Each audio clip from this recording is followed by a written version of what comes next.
Hello, everybody, and welcome to a new episode of the MinnMax Show, a place about games, friends, getting better. I'm Ben Hansen, waving aggressively. We also are joined by Jeff Markiafava. That's me. We're joined by Kyle Hilliard. Hello, I'm much faster. And Jenna Garcia. Hello. The fighting fourth. This is a very special episode of the podcast. Thank you all for jumping in, tuning in, sharing it with a friend. We are going to be talking about our game of the year. We're locking it down once and for all. This is going to be for the entire MinnMax outlet. Nobody else can contribute. We get to decide right here, right now. No, we just want to go around and see where everybody's at. It's nice to get like temperature check, because I don't really know where the crew at large is at, and especially these four. So we're going to be going through our personal game of the year at the time of this recording, and then run through the calendar up ahead just to see like what could possibly dethrone our picks right now. But then we also have Rogue Prince of Persia. We're going to be talking about interesting release that I can't wait to unpack with y'all. And then Kyle, I want to pick your brain about Cronos: The New Dawn, if your brain is available to be picked. Yes, available, open. Okay, open the skull. Let us pick like crows. And then back half of the show, we have some wonderful questions submitted over there on Patreon. Greatly appreciate it. Now, if you're listening to this and you're saying, what's wrong with these weirdos? Where's Borderlands 4? We're wondering the same thing. We have not played it yet. We'll be covering it next week on the podcast, hopefully. Seems like it's coming in hot.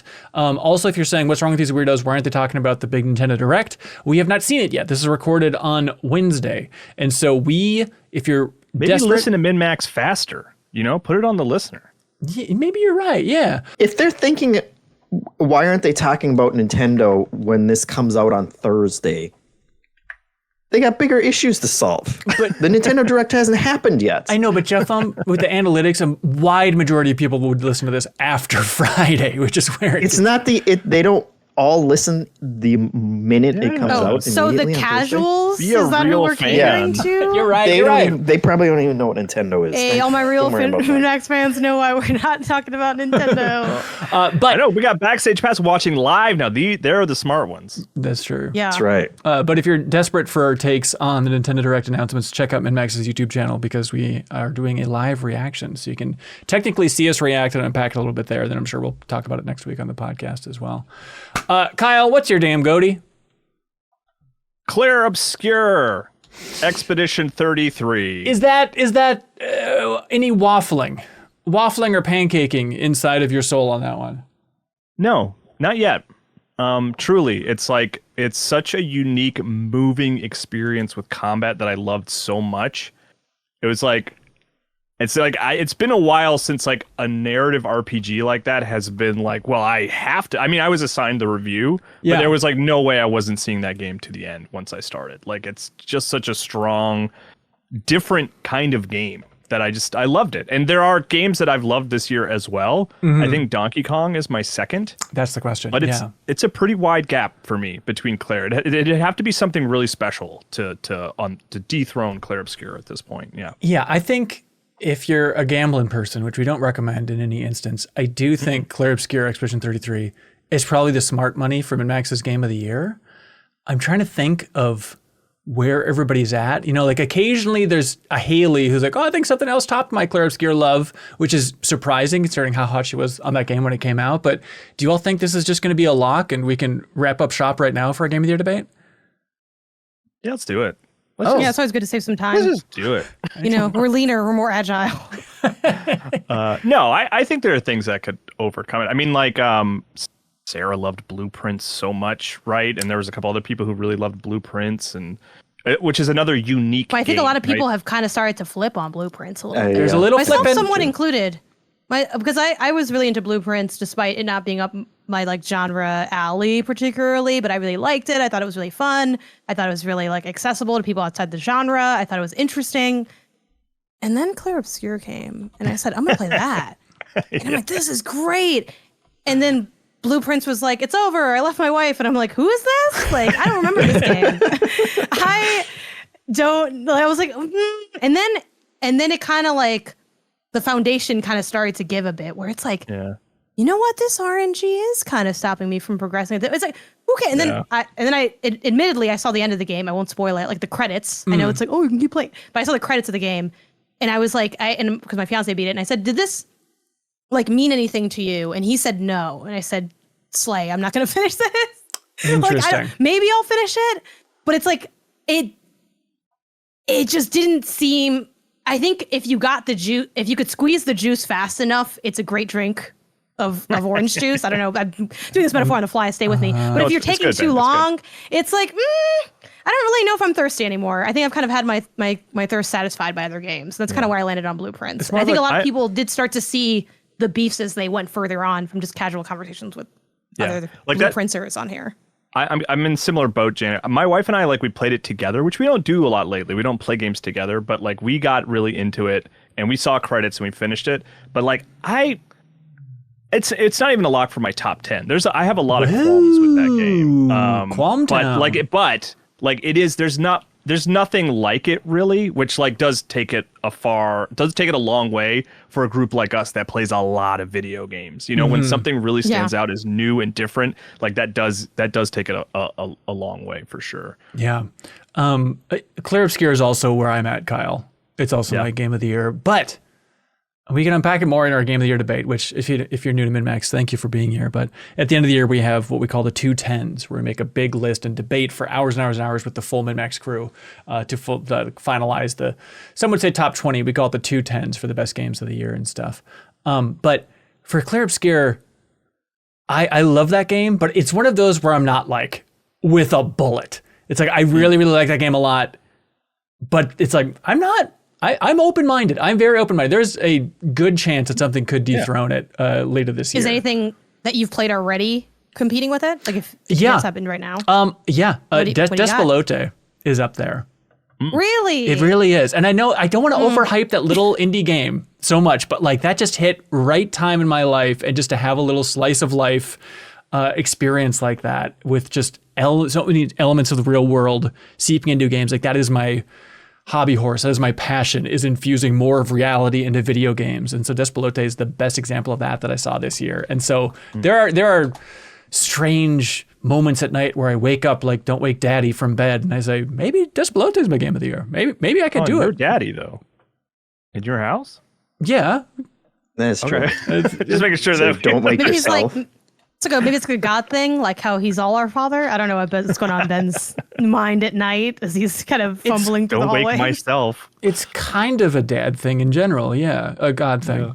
Yeah. But yeah, so there's an odd feeling in my soul of if I replay Despelote again before the end of the year, I'm you know what? This was the most captivated I was by a game this year. So it's conceivable, but smart money's on Clair Obscur for me as well, I'd say. Jeffem, where you at, man? Jeffem's going to say some game that he talked about for 7 hours recently that I completely forgot the name of. Star Vaders. The matchy one that I started playing when I was in line at Merge Maestro is a masterpiece for sure. I completely forgot about Clair Obscur until you said it, because I've been looking mostly through my Steam list, which it's I didn't look through my consoles of what other games I played. It's probably Clair Obscur. I have to go back and beat it, but I feel like that works in my favor because I can wait until the end of the year to do it, and then it'll be fresh in my mind. I'm curious, where are you? A big thing happened. A very big thing. I think even though you said nothing, I think I know where you are also. Yeah. After that kind of happened, I spent hours going around doing this random side content that's all over the place that you could just skip, which is really that game's great. I was thinking Merge Maestro, Aotenjo came out, which is another great of these freaky roguelikes. Stop in your goddamn tracks. Aotenjo? I know. Wait, can you spell that? We all gotta look this up.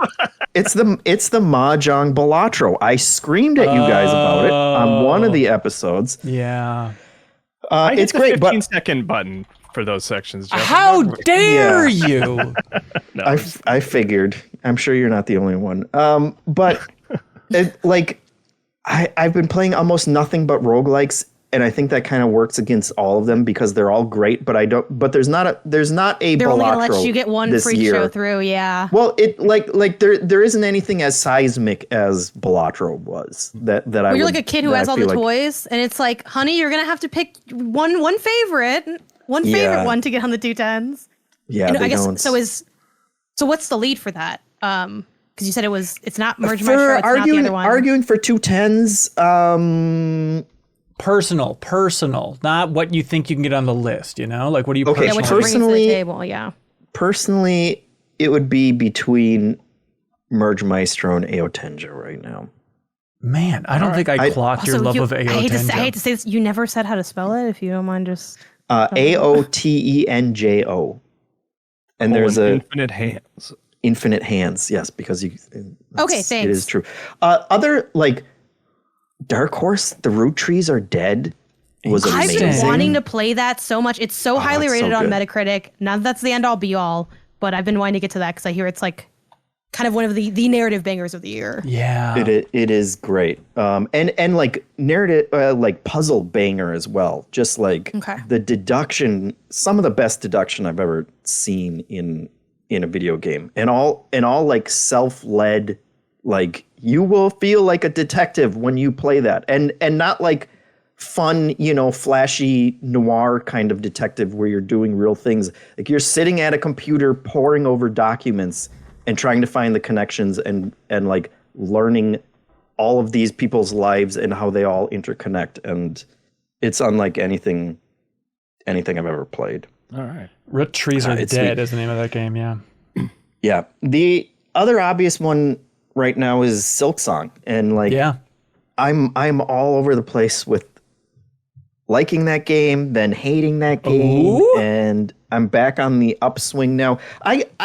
I spent hours during the past weekend on 2 boss fights, just repeatedly dying on 2 boss fights, which granted they came out with their patch notes and they said they're nerfing both of those. So it's like the two worst ones, I guess. I beat one of them. I didn't beat the other one. I was very upset. The pacing of the game is really strange. And after I got through that, I unlocked a bunch of like new movement abilities and upgrades, and that kind of just exploded the entire map again. And so now I'm back in love with it, but it's been a roller coaster. It's going to have those choke points of maybe I hate this game as you're beating your head against the boss over and over. That's how I felt about Hollow Knight, frankly. I was kind of expecting that going into Silksong. Yeah. Yeah. Janet, any chance Silksong is in your GOTY contention? Oh, I think almost definitely not. Like I think this game would have to fundamentally like change a lot. I will say I am early in it though, like in terms of progression. I'm not early in terms of hours though. I got 8 hours in there. And I think if you played what I played for 8 hours, you might also have some criticisms of this game. Yeah, ultimately, I mean, I did come around on Clair Obscur a bit. When I first played that for like my opening 4 hours with that game, felt like, yeah, cool combat, but geez, like the navigation's really bad. The map is really bad. Right. So many of these elements of this game are dated. I'm not seeing the 9 to 10 out of 10 that all these other reviewers are seeing. Then I kept playing, and even though nothing actually changed, I think it's the fact that the combat did get sweeter over time as it became even more synergistic, and that did push it where it's like, I still have all the criticisms I have of Clair Obscur, and I'm sure we'll continuously get into those when we have the 210s discussion. But none of that mattered because I loved the game so much. I love so much about the combat of that game. The narrative I also have some gripes, but I do think is intriguing. So that game is at my GOTY currently, despite itself. Like there's so many things wrong with it, but I love that game. I think it's fantastic. It's super special, incredibly fresh. So it is a positive outweigh the negatives kind of game, I think. Totally. You know? Like, this part is so good, even though I get lost all the time. You know? It is like a push through it to a certain point game for me as a recommendation. Like because I totally like think so much of that stuff is genuinely poorly made to me. Just you want a mini map. Not that I want a mini map, I want environments that have navigational telegraphing and the environmental design. There's lighting. There's lighting that's technically guiding you, but we don't need to get into this full debate now. The light goes in both directions when you turn around, so it doesn't matter. And there's like so many elements of the design of that game that feel like I'm playing a PS2 game negatively, right? We talk about like PS2 as nostalgic good. This is like PS2 bad for a lot of the design, but I don't care. The combat's phenomenal. I love picking up the Pictos. I love how it changes the game. I love the enemies and how they push you into different strategies over time. I love the restraint and like it's the first game where all the party members are dope mechanically and narratively. Like there's a lot of great things to say about Clair Obscur, but yeah, no, I have a lot of criticisms. Silksong could technically maybe do the same thing, right? Where it's like, it does push through. I'm not gonna lie, when we're getting to Rogue Prince Persia later, when I started playing that, I said, you know, it would be good if it had Silksong's combat, but then this design, like, you know what I mean? Like, so there's some, you know, great things about Silksong for sure. I think booting it up, not having played Hollow Knight, I'm like, wow, you can really see how this is like a refined Metroidvania. Like, as someone who's played a lot of Metroidvanias, it's like, this feels clean. It's artistically beautiful. It's got like nice environmental design. It's got cool biomes, but they don't feel like capital B biomes where they're like, now it's fire, now it's leaves, even though they're playing in those spaces. But ultimately, you know, we'll get more into it later, but I think, frankly, the quality of life stuff is the thing that makes Silksong feel grating to play in so many ways. I can live with hard difficulty in combat. That's just like the game they decided to design. Do I wish there were options? Sure. There aren't. We move on. But like where do I need to go? Like, okay, how do I finish this quest on my map? Where do I turn in my fruit? How do I get this one thing that I need to get this ability? Oh, for some reason it's gated behind this, but now this other thing. Okay, we go this way. The pogo thing is, I think, really awkwardly implemented, even if I do eventually figure it out. Like, I think a lot of the challenges it presents are challenges that I find frustrating and boring. I can handle big guy hits hard with big stick, sure. But like, there's stuff that just feels like, oh, now we're going to run this hallway again. Like, I feel like there are some really unpleasant aspects of Metroidvania and Souls that are in here that are when the game is at its worst to me. But then there's also good stuff. So I'm not love versus hate like Jeff. I'm more like enjoy versus hate than like a love versus hate. But right. yeah, I'm playing it as far as the game lets me play it, which I don't know how much longer I'll be able to do it. Jacob Geller is just crying hearing that right now. You were his one hope for backing you up in a huge way for the 210s. Yeah. Was I his one hope or was I his biggest fear? Because I did listen to that episode. Yeah, maybe it could be both. You can swing either way. It swings either way. You could be a great ally that's or every enemy, game that we have. It's like, where's Janet going to land on this thing? Is she going to destroy Which is it or doing also elevate wonders for my ego. Like the ways people are stepping to me about Silksong as if I worked on the game. They're like, thank you for spending the time you spent playing it. I was like, please, I'm no hero. You're going to say something? Yeah, that like I love how immersive that game is and I want to spend time in it, but I am like there have been points where I'm just like I don't know where to go. I've when I look at the map, I don't see any spots that I haven't gone yet, and I don't know where I'm supposed to go for the next main mission, like or like to continue my progress. Where's the next area and how do I get to it? And like I'm to the point where I had been trying to avoid guides, and I've only dipped a couple times, but it's ridiculous in terms of like you should not be lost for hours and having to backtrack through entire areas because you can't figure out. Now I have like 3 different areas where I know where they are, and I've dabbled a little in all of them, so like my options are wide open. But there are weird choke points in there where it's just like I don't know where I'm supposed to go. Also, why does the compass take up an equipment inventory slot? I think that's silly and dumb. It sucks. Dull. I don't think if the map was better, this is a solved problem. It's not even a solved problem. Like since Metroid, maps in Metroidvania games have been pretty good, and you can tell where you are in them. And it's just like the outlines don't make sense. It's way too small. You're constantly like, well, there should be a door here. No, it's like 3 levels down, like but like thing above. Your icon's like, so big. It's just like, yeah. So I'm in the same in the same boat where it's like I need that compass equipped all the time, which means I don't have a slot that's just taking up a tool slot that I can't use. I've started taking cool. I got the poor man's map marker, which is when you hold down the map, you're next to an area, you screenshot it, and I'm like, I hope I remember to come back in my Switch photos to like know that this door with the key is there. Yeah, and you can buy those like. Yeah. You have to buy like the extra little icons. That I hope you can find stuff. the vendor though too, because because you don't get that icon, so you pay for it. And I just think there's 2 things. I think one, and I know this doesn't apply to everybody, but I think for many critics, if Silksong had these quality of life things, they'd be praising it for it. So I don't know why we don't also critique it for it if you would be praising if it had it. I know not every critic agrees with the compass thing. Like, I get that, but I think a lot would. 2, people talk about, they do that to incentivize exploration. Can you show me one singular Metroidvania of all the Metroidvanias where you didn't feel like you were incentivized to explore? That is literally the design of the genre. I'm always going to explore. That's what the fun of the whole game is. You don't need to incentivize me to do it. That's like saying you got to incentivize jumping in Mario. Baby, that's the game. That's quite literally the whole video game. Yeah, if it like if your goal is to immerse the person in the environment so they learn the environment, like, it ain't working. I'm trying my best and I am immersed, but it's still, I can't look at that map and tell where I am on the map unless it's like geographically very, like tall shaft. Okay, I know I'm in the tall shaft, but anywhere else on that map, it's just a shit map. Yeah, it's a shit map. Okay, Jeff. Swinging that needle though feels pretty good. It's great. Oh, yeah. I love it. I love so much other. Wait. It also does the thing that like I also kind of hate in games where why did it take like two abilities to feel like now this feels like some sweet movement?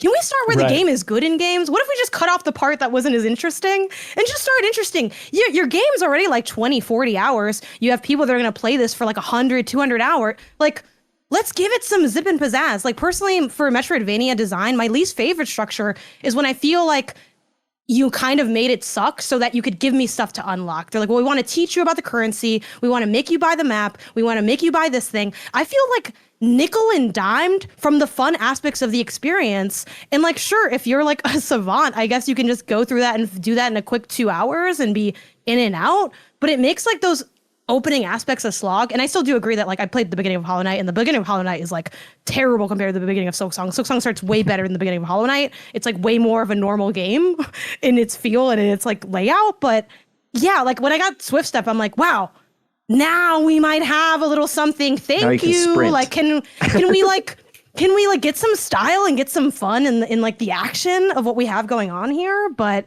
yeah, it's very up and down. If this was an internet connection, I would not be able to podcast off this game. That's amazing. I love that. Yeah. I said it last week, but like this is not the kind of game that I would normally like. I do not like 2D. I like Metroidvanias, but I don't like the Souls-like kind of 2D games. And there are so many red flags in this game that I would normally hate. But I keep coming back to this one and I keep enjoying it and getting over it. So I don't know. That's how I felt about the original Hollow Knight too, honestly. I went back and looked at my top 10s, for the last couple of years. Mm-hmm. And I had Hollow Knight as like 7 the year it came out. Sacrilege. And I think some people would feel that way, but I was kind of like, no, that for me, like that's where I was at with Hollow Knight, and that I think that's where I've kept my expectations for Silksong. Whereas like this game is going to be a rewarding struggle, and I have to kind of prepare myself for that. You know. We are going to be talking more about Silksong next week too with Jacob, who has been diving in deeper than any human being has ever dove into a game and stuff. So stay tuned if you want even more Hollow Knight loving talk. It. He told me he rolled credits on it, but his playtime is where basically I'm at, and I'm still in Act 1. But that's the least surprise. That's every time you play any game, Jeff. You're like, true. In the tutorial at 35 hours, you're like, oh, there's some good shiny stuff on the walls I had to look at for 40 minutes. Your stupid voice, how you always talk like that. Ben, I know you beat Bananza, right? I have not beat it yet. I am right at the end, and I have not beat it yet. We're beating up Bananza next because I got stuff to say about We don't need to. We don't need to beat it up. We don't need to beat it up. Am I the only one that's finished it here, like on this call? On this call, I think, yeah. Yeah, okay. I do plan to finish it, but only for work, if I'm being honest. Whoa! If I finish it, it's just for work. It's one of those things. I don't want to like. I don't want to like hype it up too much. It's more that like. It's like if dangling that ending in front of me, aren't you? Yeah, well, it's like if you've been playing Bananza and it's not really clicking with you, it's not like the ending suddenly changes things in such a way where it's like, oh, this was what I was waiting for. It's more that it was like, for me, it was like, I'm really enjoying this. And then it was like, it just, which a lot of Nintendo games do, takes everything you've learned the whole game to put it into this one, like, just really compelling conclusion. Yeah. That was like really bombastic and fun and cool. And so I am curious to see like, where it lands for us, and like, because I think it's pretty much. I think it's my number 2. I'm still playing it. Like I've kind of committed to like I'm gonna get all the bananas because like I just wanted an excuse to continue to exist in that world. Like the only thing is I started playing Silksong on it. That's the only reason it hasn't just remained on standby on my Switch 2. Right. For so long. I really do adore that game. I really like it a lot. I enjoy it every time I play it. I need to finish. I'm right at the end, and I need to comb back through and be more thorough for sure. But I mean, even like just rip to the ending. I mean, it's I a think I'm game going to. That's like you don't have to like. It's not like you have to get 7 bananas. Yeah. This but it's just acid. worth seeing the final boss and like everything that happens, because it's just so like Nintendo games do have a reputation for ending really well. Like they, you know, and this is like one of my favorite, like in that tier of Nintendo game, like one of my favorites. Message received. I do think beat for beat, I enjoyed playing Split Fiction a hell of a lot more than Donkey Kong Bonanza this year, though. Oh yeah, it's like not even honestly Bonanza. I think Silksong could be.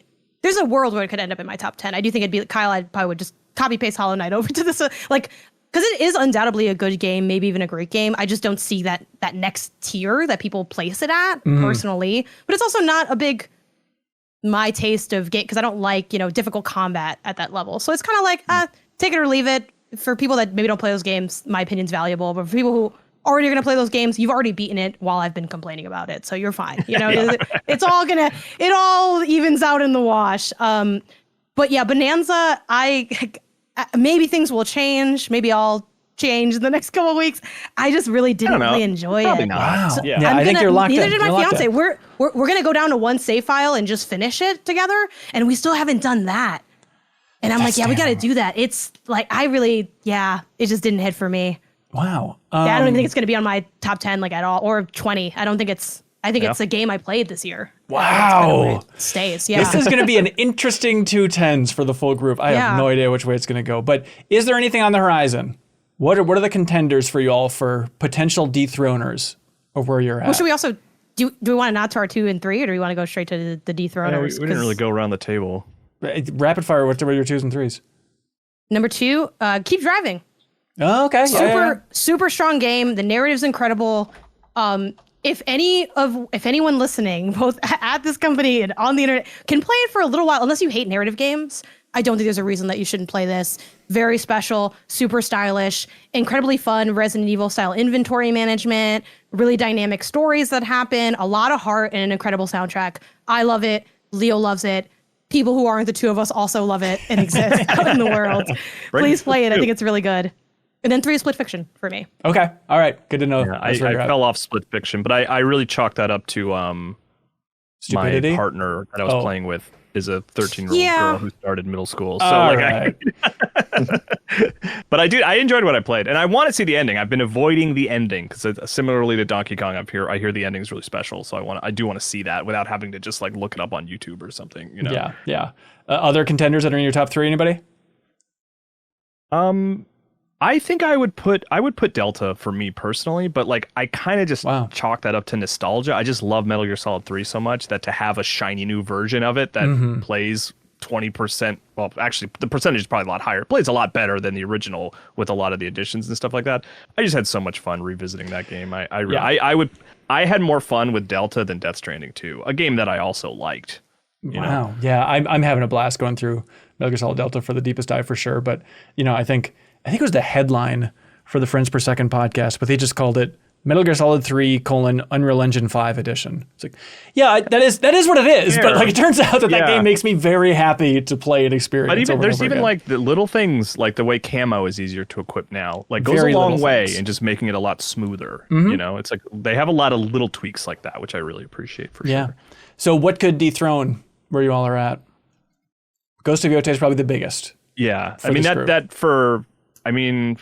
gosh, other than maybe Donkey Kong, like that was like my number 2 most anticipated. Actually, maybe number 1. Like I love Tsushima so much, and I really like Sucker Punch a lot. That like I have been very excited for Yōtei. I adored that. I think that was my game of the year. The year it came out was Tsushima, so I've been very excited for that one. Yeah. So we can say that we have codes. Some of us might even be playing Ghost of Yōtei, but we can't comment in any way on whether or not going to dethrone. But I think that's probably the biggest thing for the collective group on the horizon. Does anybody else have something that they're like, this could dethrone it? I have to see if that game that's coming out, which is damning that I don't know the name of it, but that doesn't mean it's not going to be good. The one Annapurna's making, the narrative one, it's boil it down. All the mixtape. All of the is that this year? Yeah, Mixtape looks good. It's supposed to be, but I don't know if it has a date. I started literally running to the Game Informer calendar to see if it has it. Again, realistically, Clair Obscur is just so good. It's like, how good of a story can you write to do that, Clair Obscur? The combat's really good. Yeah. And you can dodge in that game. You don't have to parry, because I didn't, except for the things that it made me do, and then I was good at doing it because it. Yeah, it no forced me into the proper context. date for Mixtape, by the way. It looks like but this year supposedly. Not to be dismissive to that game, but I do think it'll be like a short and sweet, kind of memorable. You know, I don't know if it's gonna like. I don't think it's gonna do what Clair Obscur did for me, which was like, you know, felt like just a new sort of statement in the genre that had grown stale, and they're like, yeah, no, we can actually make this really good again, and like, oh, they did, you know, which I don't know if Mixtape. I don't know, it is really good, but again, I think Clair, it's more of Clair is a really high bar. Yes, clear. Yeah, like I said, I'm not trying to be dismissive of Mixtape. That game looks great, and it also looks like it's nostalgic for my high school experience, you know, which is like that's 40-year-olds playing video games, you know. Tickle me, daddy, tickle me, says Kyle Hilliard. Jeff, don't put words in my mouth, especially ones like that. Jeff, is there anything on the horizon? I'm really Don't make tired daddy, of these man. misquotes that are kind of going around. I'm looking at the list, and Outer Worlds 2 is coming out this year. That has a really interesting vibe right now. It feels like maybe people in the MinnMax community are hyped for it. I'm not seeing any of it. For a lot of people here who enjoyed the first Outer Worlds, like, I don't have any hype in my heart for that game. I don't know if I'm projecting for where everybody else is at, but I want to play it. I don't think it's going to be number one, but it could, you know, it could crack the top 10 list. Yeah. And Karen is coming out. Karen in November. Yes, that's an interesting contender. I'm interested to see the climbing one. Mm-hmm. Yes. Okay. Yeah. Yep. It's coming out November 5th. Yeah. I got something. Again, dethroning is tough. So again, I think we're kind of putting stuff that could maybe past that, get in the fight, right, a little bit. Goodnight Universe, the next game from the studio that made Before Your Eyes. Yep. That is up there for me in a huge way. That might be the biggest contender for a dethroning.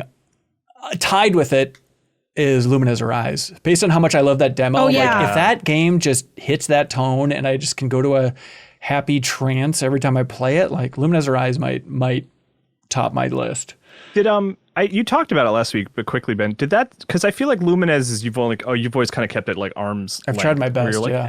You're like, it's fine, you know, but did playing that demo kind of make you like it more, the basic Lumines gameplay? A little bit. It's one of those things I seem to spend a lot more time with it. I don't know what like hard Lumines is going to look like, you know. I think it's just like the mechanics of Rise with that burst mode, like even if you don't really like Lumines, you will like when your circle gets bigger and bigger and bigger, and then the other opposing pieces are flying off the board. Like it's just so satisfying to play viscerally that, you know, we'll see if Lumines clicks in a way with me where it's like, okay, this has one half of the magic of Tetris, you know? The other thing that struck me playing Lumines Are Rise, that demo, which I really loved, and it was one of those moments that I haven't had in a long time playing a demo where I was like, come on, you gotta give me a little more here, you know? Like, I just want to play a little more. But it struck me that, like, Tetris effect, the idea of, like, it constantly shifting music and design style, I was like, oh, right, this has been with Lumines since day one. Like, this has been the mechanic of Lumines, where it changes its visual style and music every, I don't know, 2 or 3 minutes or something like that. Like, that's how it was on PSP. And like, I forgot that there was kind of like Tetris Effect had always kind of been borrowing that basic idea. They made it like a lot flashier and a lot more impressive. But that was the thing that struck me playing the demo, is I was like, oh yeah, that core idea has always been here. And it's just nice to see it on like the PlayStation 5 version. Yeah. The other big indie coming to town, Mina the Hollower. Oh yeah, Mina. Yeah. Comes out on Halloween. Get your candy in a bowl and boot this sucker up. Yeah, I mean it looks like it has, you know, it's from the creators of Shovel Knight, which is like a very like critically acclaimed indie title from Yacht Club prior. It's been in development for a really long time, and it looks incredibly stylish. It finally has a date. I think there's also like, when I look at this, I get a lot of like Minish Cap aura from it, which is one of my favorite Zelda games, and also like kind of low-key one of my favorite games. Playing it for the first time like a year or two ago, I was like, wow, this is such an incredible experience that I don't believe I, one, get to have, and two, that someone had a really long time ago. Which like, obviously we're always iterating on design, but it's also wild to see how much good design has come before. And yeah, Mina the Hollower just seems like it has some really creative, cool things going for it. I think could shake some things up. Yeah, I think one in that camp that's a little bit throwback in the visuals, at least, that we talked about a lot, is that Ball Pit game. Yeah. I'm Jeffem? really... I mean, Jeffem, that might be exactly up your alley. It's on the this list. is kind of you've been called. This is your kind of thing. I was so bad. The concept of it like totally rips. I felt like I didn't understand how to play it when I did the demo. Oh, good. I'm glad you played the demo. I didn't even check that out. So I'm really going to be coming in fresh. It must be a me thing. I'm hoping it can, because I see like the videos of like, this is it being played, and then I play it and I'm like, didn't work out. Right. So let me try to see. But the idea of it, Breakout meets like kind of almost like there's like a layer of town management to it. Kind of almost like kind of reminds me of Loop Hero in that sense. Yes. So there's kind of that sort of structure. But is it published by Devolver, or did I hallucinate that? Yeah, Devolver's publishing it. And cool. Kenny Sun made Mr. Sun's Hatbox, that game that Leo and I liked several years ago and stuff, and he's done a bunch of other good stuff. And so they have the pedigree. I'm curious, and it might scratch that roguelite itch enough for Jeff. Is Metroid Prime coming out this year? I was just about to bring that up for the non-real fans who are listening to this episode late. Maybe we have a date by this point, but that is after Yōtei. Like that is definitely my most anticipated is Metroid Prime for sure. If it is this year, in fact. Fingers crossed. Yeah. And that one could I think punch Clair Obscur in the face potentially. Wow. Yeah, it's a different style. Like it's the first person like 3D versus Dread. But Dread was so good, and I feel like I don't know about anybody else, but Dread was so much better than I thought it would be. Like I knew it'd be this is gonna be a great Metroid game, but then I was like, oh, it's like really, really, really good. Like it could have been worse, and I still would have been like a pretty good Metroid game. And I'm like, wow, this is sort of fantastic. I think it's my favorite Metroid game. I think. Wow, if I interesting. have to kind of think about it, but yeah. I think it's probably the best Metroid game. I think my favorite is still Fusion. Sure. Mostly Fusion's nostalgia. great. I haven't played in a long time. The suit looks so cool. Like, hello. Hello. But, yeah. October is. First of all, there's Consume Me, which you're going to be talking about probably pretty soon. I'm also very curious about that on the indie game front. Also, Deep Rock Galactic Survivor, Vampire Survivors clone, if you will, that goes 1.0 too. Are there plans for that? Ooh, let me see. No plans. Early access usually still just goes 1.0 first, always on PC. Yeah, it looks like Xbox and PC is what Game Informer listed as for when that goes 1.0. But I've enjoyed the hell out of that game this year. I don't think it's going to be taking number one spot. But October is the month that I think is really fascinating, just to break down and run down it real quick. So Ghost of Yōtei, October 2nd. Kingmakers, Medieval Knights, you bring back bazookas and cars and tanks and all that stuff, October 8th. Then Battlefield 6, October 10th. Little Nightmares 3, October 10th. Ball Pit, October 15th. Very excited for Little Nightmares 3. Yeah. Pokemon Legends ZA, October 16th. Keeper, October 17th. That's the Double Fine game that looks lovely. Ninja Gaiden 4, October 20th. Jurassic World Evolution 3, October 21st. Vampire the Masquerade Bloodlines 2, October 21st. Plants vs. Zombies Remake, October 23rd. Outer Worlds 2, October 29th. That one. Ark Raiders, October 30th. Dragon Quest 1 and 2, October 30th. Meet the Hollower, October 31st. Terminator 2D No Fate, October 31st. It is like every week of October has potential fantastic games coming out. And then, Kirby Air Raiders is coming in November. So there's other outliers as well. Poor Kirby. So we'll see where it all lands. Jeff, anything else catching your eye on that list? I'm sure there'll be another 10 roguelike games that'll good. scream into the void about. Cool. That sounds fantastic. We'll see. Well, Hey, Jeff, just to be clear, I don't actually fast forward through those segments. I really love hearing you get excited about that stuff. Quiz them. It's fun to hear Jeff and be passionate. Please don't quiz me. Name your top 10 favorite Jeff brands. No, I'm supposed to be quizzing you. Number 1, Kyle. Welcome Tour. Oh, I forgot to mention that. Yeah, that's number 1. Look, I'm actually about that action, Jeff. I got Merge Meister right here, okay? No fake stuff There over you here. go. Hell yeah. That's good stuff. Speaking of rogue games that are coming out of the blue, the Rogue Prince of Persia, everybody. I am just fascinated by this game. This is from some of the developers who worked on, of course, Dead Cells. Mainly the DLC, like the original developer Motion Twin kind of handed it off so they could make their own game called Windblown that released in early access last year, which I'd kind of forgotten about. But Evil Empire is the developer here who was working on Dead Cells, and then they made that Castlevania DLC, and then they're also making the Rogue Prince of Persia. That's been in early access for a while, and now it is out 1.0.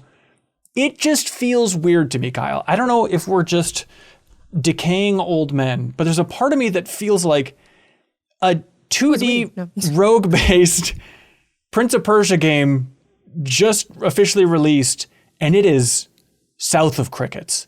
It is like I don't.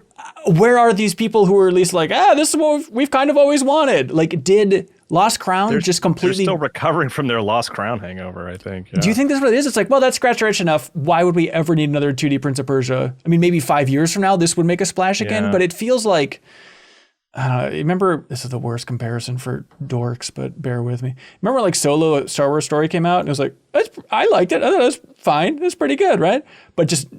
It got so much crap and no one went to the theater because Last Jedi had just come out like 3 months before. It feels a little bit like that. Like just if this was spaced out a little bit further away from Lost Crown, there'd be some enthusiasm. But as of right now, for a solid game, you could not pay people to play the Rogue Prince of Persia. And it's weird. Yeah, I'm curious where you guys stand. I really like it a lot. I'm not the biggest Dead Cells fan. I like Dead Cells fine. I've never finished Dead Cells, but this is like hooking me in more than Dead Cells. And I use that comparison because it does feel similar. Like the way you move, the downward slam, and the way you like move through the levels and the teleportation. That's all Dead Cells stuff. But I like the look and feel of it, and I like the Prince of Persia mechanics that are integrated here, like wall running and jumping off the shoulders of enemies to attack them from behind, feels really good. I really like that a lot. I like how Prince of Persia has always been a franchise that's about time travel in a way, or time in general, not necessarily time travel, but Sands of Time is really a game about like looping through time and stuff like that. And like that's integrated into the story of the game in a way that I really like. I like the contextualization of time travel, you know. The only reason I've put it down is because of Silksong. Like when you play rogues, like you end up, I don't know, like you hit a point where like you can get through the first boss really easily, and that's becomes like you beat the first boss the first time, and that feels good. But then you get the hang of beating it every time you encounter that first boss. That's kind of where I'm at with the rogue. Like I really have been enjoying it a lot. I think it feels really good, and but it just kind of when it was announced, people were kind of like, oh, that seems cool. And then, but its 1.0 release really was just like, it just kind of there was no build up to it. It just kind of one day, I feel like in our Game Informer Slack, I think it was the next day, I think Marcus Stewart posted like, oh, hey guys, this went 1.0. I didn't even realize it didn't get a console. Well, it did actually. Wait, it's on Xbox, isn't it? Yeah, I'm playing on PS5. Okay, it's not on Switch 2 though, which is like I feel like a very sweet place for it to have been. Right. You know, I would love to have it on Switch. I've been playing it on Steam Deck primarily. But yeah, I really like it. I've been enjoying it a lot because like rogue games in general, they kind of have to be they don't always immediately hit for me, right? Like there are some I really love and then a lot I bounce off of. This one for me falls in the really love camp, and I do want to get back to it. I really quite like it a lot. And you do love Prince of Persia, so it kind of has that baked in appeal. I get it. Yeah. But I mean, that's because it's not like it's like a continuation of like characters that I know from the franchise. It's very much its own thing, but it does have Prince of Persia mechanics in it, right? Like I said, wall running and vaulting off of enemies, I think is a lot of fun. That's something I like a lot more than Dead Cells, is like you can hit the right trigger to sort of leap over an enemy and get behind them, which is like you're doing that a lot. It's a lot of fun. I really like that. Yeah, it feels nice. You know, like having that, you know, changing up your weapons kind of a Hades style way, I suppose. Or Dead Cells, you can change up your weapons. Dead Cells, right? yeah, that's totally from Dead Cells, yeah. Yeah. But then like on top of that, just having like that kick ready to go at all times too. But also it's cool, like with that wall run, like I would think it'd just be the classic, like, okay, run across this gap, got it. But it's like, oh, it's cool that you can like choose any direction with the wall run. You can like run up diagonally to get to spots, like vertically. Like it's a funky idea that works well, I think, in the 2D rogue space. Yeah. Yeah, and the level design's built around that because it's like the way the art works is like, you know, when there's a wall behind you that you can run against or not run against. Right. You know, it's cool. I don't know. It just feels really smart. Yeah. You feel defensive, Kyle, about how much you like it. I know. I think because or maybe it's just because Janet kind of gave one of those before we started, like, oh, let's talk about the rogue. Oh no, well, she hates it. She's gonna bury it. I'm very early in it. I'm really too early to give like a big concrete opinion because I haven't done like enough runs to get in the flow of the progression. I wish the feel of the combat felt like snappier, and there's something about like the character weight for jumps that feels a little less satisfying than I wanted to. I'm enjoying the combat. The actual traversal feels a little wonky to me. And I think it is something to do with the jumping. I think you're right. And it's just like, I don't feel like I can chain together wall running and then jumping in a way that feels super smooth. There's just something about it that like the animations feel a little stilted or something, and it's throwing me off. It doesn't feel as smooth. I think that I'm much more enjoying the combat than the actual I like platforming aspect of it. I think it's missing a little bit of zip to it. But also I'm kind of getting back into it after having put it down for, like, I played a little bit of it, like, you know, literally like 10, 15 minutes. And then I like put it down. Then once I kind of got back into the flow, it hit a little bit better. I do think I light disagree with the feeling of chaining.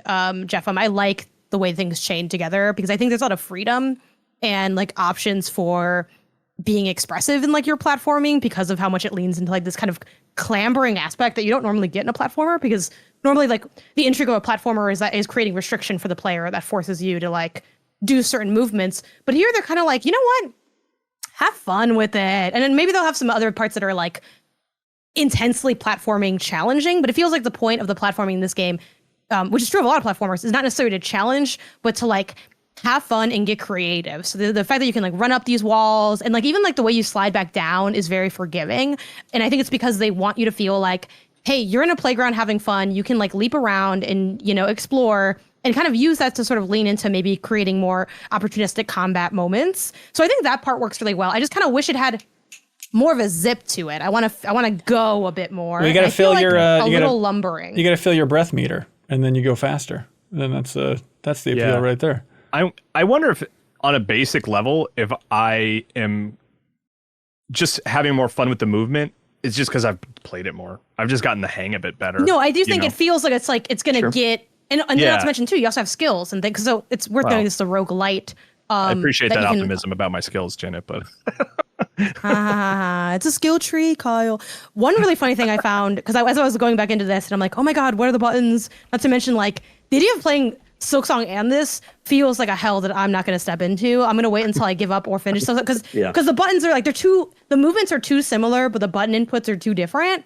I'm constantly, I was constantly using my health because it's the map button in Silksong. And it's like, okay.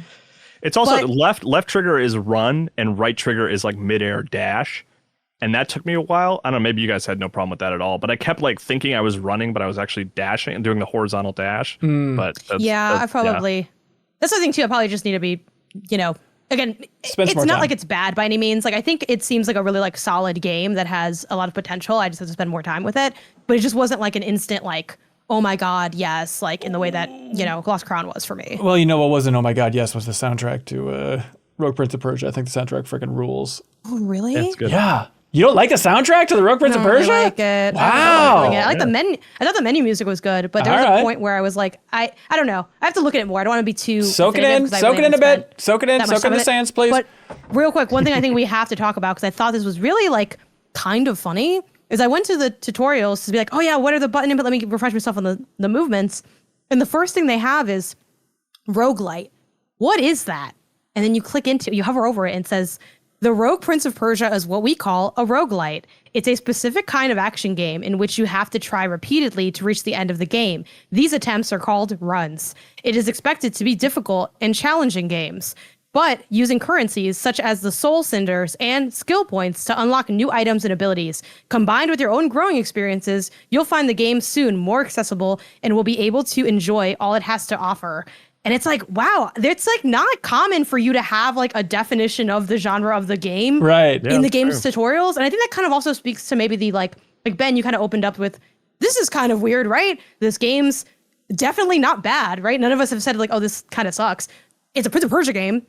It's from Ubisoft, which is like a notable publisher. It's like, why is this kind of falling in the way? And I do think there's something, at least from my perspective as like a consumer and a critic, again, I'm sure much work went into like the marketing and all the other work in this game, but it kind of feels like we were sort of floating in the abyss with this game, because I think to your point, when it got announced, it was so close to Prince of Persia that I think a lot of us said, Lost Crown, let me check in later. Mm-hmm. And then when it came time to check in, it was like, or I could not. And it's always easier to do nothing than to do something. So it's like, and then it's like this domino effect of like, who do I know that's playing it? Ooh, no one? Okay, well, I guess.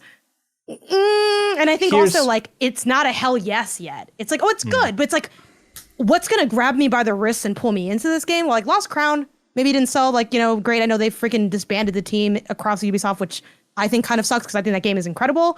Like, that was a game I and many other critics were yelling about. Like, all you would hear is people yelling this game. And this is more like, yeah, this game is good. And I'm like, oh, okay, cool. We got other stuff to do. Turn. Yeah. And I keep on going. It's also coming out at the same time, 1.0 coming out as like Ninja Gaiden, Ragebound, and Shinobi. Right. And it's like, it is a killer time. And I would put it in that classification of like, oh my God, this big publisher picked the right company to make their, a new game in their series. And like, I'm very happy it exists. And I have been enjoying it. It's just the movement still feels a little bit wonky to me. Okay. What about this theory for why it's where it is? Does it all start with a starting point where this game's reveal, not everything has to be, painted on Jeff Keighley's forehead. This game was revealed in the Triple I showcase in April of 2024. And that's a good showcase. Every time we watch, it's like, oh, this is better than we think. It's certainly a cut above most indie showcases, and we love all of those equally. But there's a part of me where it's like, did it just kind of not make a splash because of all these other factors and also where it was announced? If this was like in a state of play from Sony or something, or if this was on a Jeff Keighley stage, we'd have like a little more oomph out of the gate. I think that, and like the early trailers didn't look great. Like I really like the art style. The art looked really good. Okay. I think it looks really great when you're playing it. The first couple trailers that I saw just weren't that impressive, and also wasn't the Prince purple at the time. They redesigned it. Yeah, they rebooted the entire art style, which was pretty wild. Yeah. I think it just kind of looked a little unimpressive, and once it's in your mind as like, oh yeah, they're making a roguelike Prince of Persia that didn't look that cool, like you might just not be checking in that much to see that it changed, and it is fun. Yeah. Yep. It's a specific genre too, is the thing. Yeah. It's kind of like, and I think that's what's interesting about them having it written there. Like, I think they do want this to have a more maybe mass appeal, because why else would you have, you play a horror game, like Resident Evil's not like, this game's scary. It's like, hey, what you're like, it's sort of self-selecting usually the kind of game you're making. So for them to have that tells me that they did have a desire to reach a wider audience with this game, which maybe thought, ooh, more mainstream IP, maybe we can do a little thing here. But also, I'm just going to say it, a lot of people don't look at Ubisoft for good and interesting games. I don't think that's fair. I don't think that's accurate. But I think a lot of people, they see Ubisoft and they say, really? Ubisoft? And I'm like, the game is really good. They're like, okay. Well, I don't know. Maybe that's just my experience talking to other people, but that's what I felt. Even like among industry peers, it's kind of like, oh, Ubisoft, I'm sure that game is good, but it's not a game I need to check out, is the vibe I get. Maybe for some of this stuff. Shadows, we've talked about that, where Ubisoft's just in such a weird place. Assassin's Creed Shadows came out this year, but the wild thing about Ubisoft is like Assassin's Creed Shadows, Anno 117, coming out November 13th. We forgot to drop the Anno reference at the start of this episode. But like, Ubisoft has a light year. And when they released a good game like Rogue Prince of Persia, it's wild that even that isn't popping, I agree with Janet, though, that I think at this point, Ubisoft being attached to it hurts it in the zeitgeist in terms of like actual discourse around it. So strange. Like, I don't think that's bringing people to the game. It's probably turning people off of the game. Yeah. And I think it's better for them to get out there with the developer's name first and say, hey, these guys are good at making interesting indie roguelikes.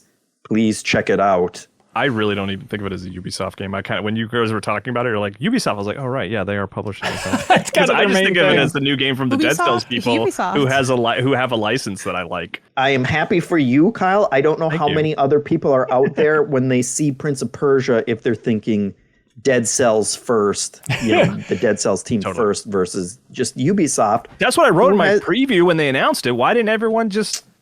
They should have read it. Talk about that. People don't read, Kyle. Did you do a video version? Did you break it out? That was the first. Damn it! That was very screwed up. I also do think. I think that it's a familiar franchise that was in early access. I think hurt it in a weird way. I feel like early access kind of belongs to like, we're not sure what this is going to be yet, and so we're going to work on it. Where this was like, I feel like a lot of people would have been like, oh, new Prince of Persia, oh, it's early access. Oh, I'll wait then, and then you just forget about it by the time it goes into 1.0. Yeah, no, I'm still thinking about like what Jeffem said, where that idea of like this is what we want. You know, like we want me at 3 a.m. Exactly. Yeah, don't wake daddy. But like it is exactly what we want. We want like publishers to mine their back catalog and find the right team to pair with old IP. And still, it's a good year for that. But it's fascinating to think of like when those development teams should not take those deals. Like in my mind, it's like, well, of course, this is a lock. That'll be great. But like, would they be more successful? It's like, hey, Evil Empire, they're making a new 2D rogue game. The follow-up to Dead Cells. I feel like that would have gotten a lot more oomph. And it makes me think even of like Firaxis with Midnight Suns. You know, like XCOM 3 probably would have done a lot better ultimately. Like, but there's these deals, but when you're at the start of the development, it's like, well, this seems like a way to get more attention. And then when it doesn't, it's painful from the outside. Yeah, that is interesting. So like, is the evolution of this finally publishers have figured out to pick good, smart indie developers to make their games, but now those developers aren't going to want to make their big licensed games because their licenses are so poisoned? Mm-hmm. That's it. We don't give time for the narrative to change. Like the problem with, and I don't, it's not that I think the assessment of Ubisoft as a publisher is necessarily entirely unfair either. I do think a lot of their biggest name things are games that are good in some of the least interesting ways possible. It's like, oh, this is a safe, it's like, this is like a safe, good video game. Cool. And it kind of like lacks that dynamic, that like the dynamic element. And then when they do have a game that is a little bit more dynamic, a little spicier, like a Lost Crown, that's not seen as like a shift in the trajectory of the studio. That's seen as an outlier. But the only way you change that is by having enough of those. But if we don't give time and space for that to breathe, and maybe they just don't have the financial bandwidth to be able to do that, we're never going to break past that narrative of like who you are. Like perception is reality. People don't see you as making like interesting, innovative stuff. Yeah. And like, how can we change that? By making interesting, innovative stuff. Okay, well, you have to do that enough though for people to remember that association. And that's true for all like, you know, developers and publishers. Sometimes it cuts in positive or negative ways. Like Devolver Digital, we talk about that all the time.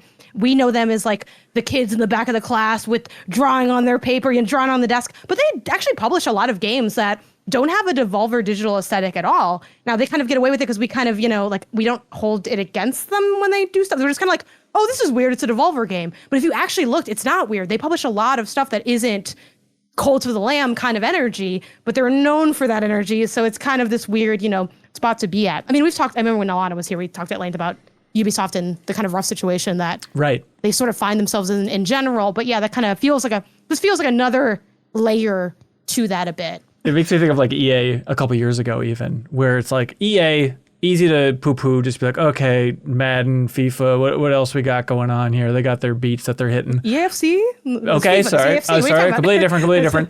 No, but then there's stuff like, it's like, oh, they did the Dead Space remake, and they were making that Wild Hearts game. They released that Monster Hunter-like game that was surprisingly good. And Star Wars Jedi Survivor, it's like, they had like a stretch.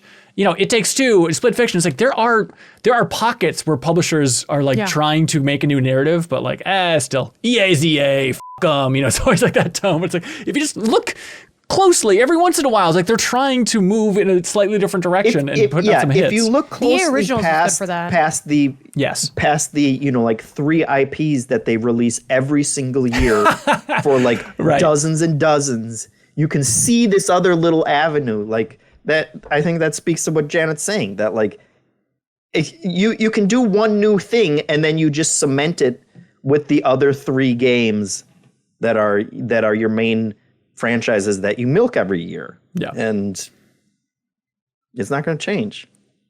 The Rogue Prince of Persia, everybody. Solid game.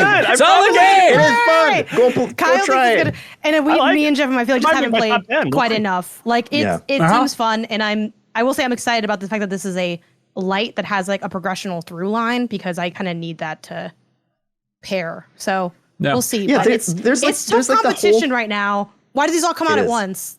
I don't know. Oops. Yeah.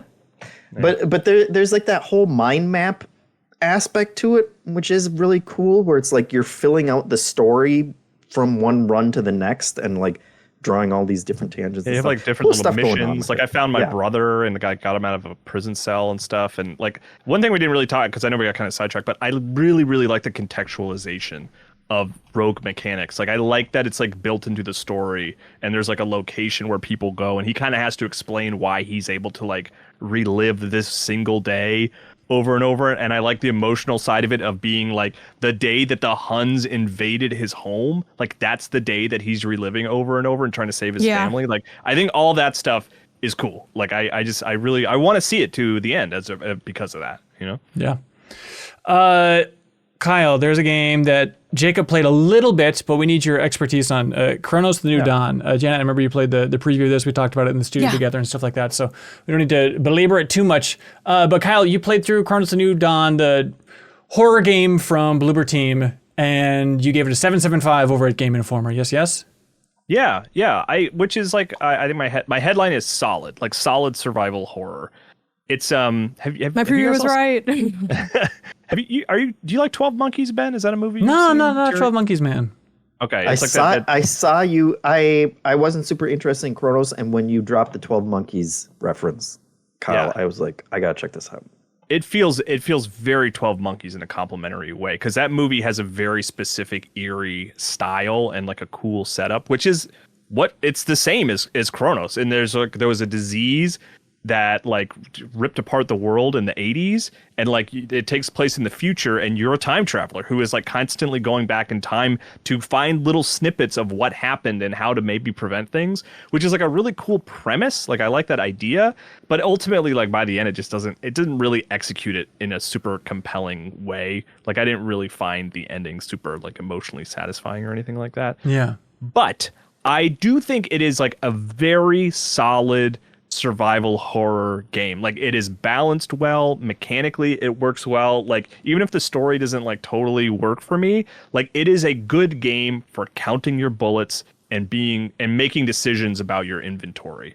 Like it really feels like it borrows those elements of, you know, Dead Space and Resident Evil 4 and stuff like that, in a way that I think like that's what pulled me through the game more than anything else, was like the balance and like moving from to the end of the game and getting new weapons and stuff like that. Like I think that part of the game is done really well. Yeah. And and one thing Jacob talked about, it's funny because it's like I don't really feel like I need to like come to the defense of Cronos. It's like a super fine survival horror game, but Jacob was a little dismissive of the charging up your gun to fire. Yeah. And I actually found that I actually quite liked that, because it lets you charge up your gun and get a stronger shot off without having to expend extra bullets. So like by the end of the game, I was like a pistol expert that was like really getting good at pulling off headshots by charging. But it also, in the sort of mechanics of a survival horror game, it sets you up to be in a position where enemies are like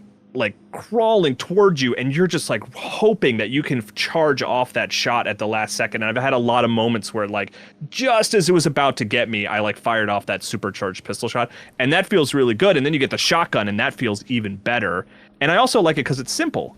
Every weapon lets you charge it, and like that's cool. It's not like everyone like functions radically different. Like they do a little bit, but so I actually thought that was like the thing that kind of separates it, and I thought it was like a cool element of the game. Yeah. Can you quickly clarify an aspect of that, because I want to make sure that I know I talked about this during the preview cycle, but just to make sure, since you beat the game, maybe there's like more to it mechanically in terms of maybe upgrades or something.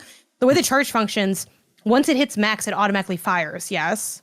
Yeah. Or okay. Yeah, because that's the other aspect of it that, you know, I also heard Jacob talk about it. Of that, I think makes it, I think also tougher though, to his point, which is kind of the thing that he was talking about a lot, where it's like, this is like a game where you're supposed to save your bullets, but you need to spend all of them because you're going to die in this arena, is sort of a little bit of the, I think, additional challenge that like Cronos presents. But yeah, the auto firing at the end, it's like a double-edged sword. I could see someone finding that annoying because you have less control, but it does make it so that like weapon sway and the movement of enemies is suddenly like very significant in a way that it normally would just be like, well, I guess they move a bit. Those elements in a way that I think is intentional. And like, I know we were just complaining about this earlier of like, they make it worse so you can upgrade it to be better later. Like every weapon, like you can dump all your experience points into making it charge faster and making you aim better, which is like, I totally see your argument, Janet, that sometimes that can be really frustrating because it just feels like they're... It's all fair in that genre, different. Yeah, right. Yeah. I think that feels different because it's the same thing. You still have the gun. There.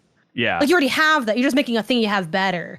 And also it's a thing I feel like I should have had, and then you don't have that many upgrades. You can't upgrade everything by the end of the game. So like I was throwing all my points in that charge because I was like, I would rather have that than even like a more powerful basic fire because that just feels so good. And like the end boss, I was just like using my starter pistol that I had maxed out the charge on, and it was just like it was really satisfying to pull off those like charge shots on that enemy and stuff like that. So I like that element of the game. I think that part is cool. Yeah. A last thing I'm really curious about, because I restarted it like the full build like on my PS5 now that it's out, and it's the same part that I played for my preview, so I'm not much further than I've already been. One thing I'm curious about that's kind of like might push me to continue or not is how do they implement. There's supposed to be this aspect of like you go back in time and you like get people, and it has like a narrative and mechanical sort of implication. How do you feel like that stuff pays off? Is it interesting? Because right now, in the preview cycle, in those first hours, what's interesting is don't let them merge the difficulty of the game and the fact that like it is familiar, which I get some people be like, oh, it feels kind of derivative, which it sort of does, but I find the execution to be kind of almost comforting. Like, oh yeah, it's just like a solid, survival horror game. It's like I put the key in the door, they zoom in. It's like I kind of like that aspect. I don't necessarily need it to be revolutionary, but that was an aspect of the game that I was kind of excited about. So like, where does that go? Nowhere in particular. It's not very Damn satisfying. it, Kai. There's like you find people and you can kind of like you're taking that's what I feared. bits of their memory, right? Is like I'm not even going to ask you about the environmental puzzles because I already know you're going to. Yeah, they're fine. But like there is a point where like those memories that you're finding, they do give you specific like upgrades, right? I don't remember any of them. One was like your melee attack is stronger, right? And you do hit a point where like you can only pick 3, and like you have to decide, like you have to delete one of those power-ups to get a new one, right? And it's like, I don't know, I was like, whatever, I don't, and I think the idea that they were going for is like it's connected to a person, and that's like that's a human, and it's like I don't know, I'm not going to give up my stronger melee, so that's kind of what it came down to ultimately. That's like really funny. Like, narratively unsatisfying, but like just a good execution of a genre. Yeah, like I was just hoping they had a little more spice with that, because I do think Cronos is a game, like a lot of games that are good, not great, plagued with interesting ideas that just don't quite like get to where you want them to be. But like the very last thing I want to ask you is, do you feel like Bloober is based on this game in an upward trajectory as like a studio with horror, or do you feel like they might be a studio that has a bit of a ceiling in terms of quality? Because I know the Medium was definitely a rough go. This I definitely think is better than the Medium. But curious where you land as someone that finished it, looking at what they have ahead of them. Upward, I think like because Silent Hill 2 is so good. Silent Hill 2 is their best game, but it's also not really their game. Right. But like they did change it a lot, and then Cronos is their second best game easily. And it's like it's kind of like taking some lessons from Silent Hill 2 and applying it to like a world that is interesting in premise but not super compelling in execution. So, but like, yeah, like I am excited for what Bloober does next based on Silent Hill and Cronos. Yeah, they're I listened to an interview on the Game Business podcast with somebody from One, aren't they? That's they kind of teased it. Yeah, strongly teased it. But it's interesting because they're talking about like them working with Nintendo. It's like, oh, it's a dream to work with Nintendo and get Cronos the New Dawn on Switch 2 and all that stuff. And this is me reading way too much into it, but he kind of gave like if you like us working with Nintendo, stay tuned type of thing, where in my mind, I'm like, if they make a new Eternal Darkness, they are the team to do it, right? Wouldn't that be a cool choice? That'd be cool. I'd like to see it. Cronos 2 on Switch 2. Oh, better. Yes. That'd be pretty great. Get a vagina helmet on Luigi. I played the first hour on Switch 2 just to kind of test it out. And it's pretty good. Really? It's like the worst. Okay. Yeah, it's like the worst version of the game, which is great. such a damning praise. But it's like better than I thought it would be. Frankly. Okay. Like playing it felt and looked better than what they showed at that direct. Interesting. Because when they showed it at that direct, I was like, this looks rough. This looks like Switch 1, kind of stuff. But playing it, and there's like on Game Informer's YouTube channel, I put like the first 40 minutes. It looks better than that direct presentation. Like That's I don't know if good. something changed since then, but like pretty solid, which I feel like Star Wars Outlaws had kind of a similar sort of reaction. Oh, where really? when we saw it in the direct, people were like, "Oh, this looks rough," but like overall, the reception, I think, unless I'm just like seeing only a certain amount of people, have been like actually pretty good. Like it's not as it's the weakest version, but not bad. It's not like Mortal Kombat 11 running on Switch. He's not ugly. He's just bad at taking pictures. Okay, guys. He doesn't really use social media. Okay, like that's not better in real life. Yeah. But playing it, I was like, all right, this gives me some optimism for playing the Switch 2 version of third party games. Like it's not going to be as good as Xbox and PlayStation, and maybe not even, but it's like closer to Steam Deck. That it's so this is good. Sweet. I want that. Chronos the New Dawn. Yeah, I'm happy. Other studios are trying to make survival horror games, like especially sci-fi-ish survival horror. Like that, that's cool. I was in the mood for this, like I was like, yeah, counting bullets. This is great. Wahoo. I was in the mood. Shotgun shells left. Jeff, I was in the mood to go to URL. You know when you boot up your computer, you take it from standby, and you jump in there and you say, God, what am I in the mood for? I'm in the mood for opening a browser and typing in a URL. Which URL would you encourage people to check out? Factor Meals. That's right, everybody. Patreon. Patreon.com/MinnMax with 2 N's if you want to support this whole independent operation directly. And you can also help support some people who have been supporting us in a big way for a long time, like I'm 8-Bit. I'm 8-Bit wants you to know about the Remedy collection, the 30th anniversary collection happening at their store. It's fantastic. If you like Control and you like the Ashtray Maze, wouldn't you like an Ashtray Maze ashtray? I don't smoke, but I want that ashtray sitting on a table. I've been looking for a reason to start. Exactly. Every day I get closer to the fact. There's a ton of cool stuff if you want to celebrate Remedy's history at I'm 8-Bit's wonderful online store. Truly awesome stuff if you're a Remedy fan. If you're listening to this, you're probably a Remedy fan. But there's also a bunch of other stuff available in I'm 8-Bit's wonderful online store, and you can use the promo code Earth, Wind, and Games for 10% off of everything in that online store. Help support I'm 8-Bit because they support MinnMax in a huge way by shipping out a prize each and every week to whoever has the best question submitted on Patreon. Every week we put up a post on Patreon and say, ask us a riddle, quiz us, questions 3. And then people submit their questions, we choose our favorite, and that person wins a prize. And this week, that person wins Bomb Rush Cyberpunk on PS5, just a physical version of that, thanks to I'm 8-Bit, because they rule. So use that promo code Earth, Wind, and Games for 10% off of something, and keep I'm 8-Bit around, please. Okay, you all ready for these? Yeah. Great. Anthony Russo asks, simple question. Of the directing duo? Oh, I actually saw that and I was like, I wonder, do you think he's just like taking a break from shooting Doomsday and he jumps over here? I mean, they're the masters of YouTube. A lot of celebrity listeners out here. Anthony Russo says, what is the most famous phrase/quote from a video game? Let's it go? It's a me. Yeah. I was going to say your Princess it's a me, is Mario. another Damn castle. Princess and Other Castle is pretty good. Because I was thinking of like written. That's pretty up there, yeah. Yeah. I think you guys are all overthinking it. There's one obvious answer. Game over. Never changes. It's game over. Game over. What are we doing? Game over. Oh. I mean, but I was thinking of like specific franchises. Okay. Okay. Ben, start. That's the most. Game over is a phrase. You know what the most popular first name of an episode of a television show is, Ben? Is it the pilot? Okay, no, but God damn it, Kyle. I mean, look, first Cronos and now this. I'm so tired of this company. I don't think in Aliens they would have the classic quote, "Game over, man, game over." It wasn't for video games, you know. Like there's no famous quote from a movie where it's press start. Like it's a phrase. I don't know. I don't think that's in the spirit of the question, though, right? I don't know. It's Jeff, the shortest version. We're the same. I know you agree. Yeah, it's crap. Oh, thank you, Jeff. Okay, yeah, I guess I was thinking like it's not a quote. if you want me to. That is a quote like from a specific video it's not game. A quote. He like, said phrase that's or almost quote. like a mechanic, almost. You know, getting a game over in a game. You're right. Jeffum's right. It's information. Like war never changes. Jeffum's right. Boring. I think Jeffum's right because he agreed with me, and thus I think he's making a lot of good points. So I think we should listen to him. I can't go a day without somebody saying do a barrel roll. It's waka waka waka. That's now we're talking. It's a me. Obviously, I thought of the snake thing, but I just think snake. That's thing. like it depends. Are we talking like a snake, like yelling snake? Okay. From Uncharted. You know, that's a Haley reference to everybody. You know, I am locked into that actually. I know. Okay. Good. I mean, to that end, I say Metal Gear more than I say Snake, but that's just because I'm annoying. Yeah. People are you gonna check out Delta, Janet? I feel like you have little to no interest, which is surprising because I know you like 2 and 3.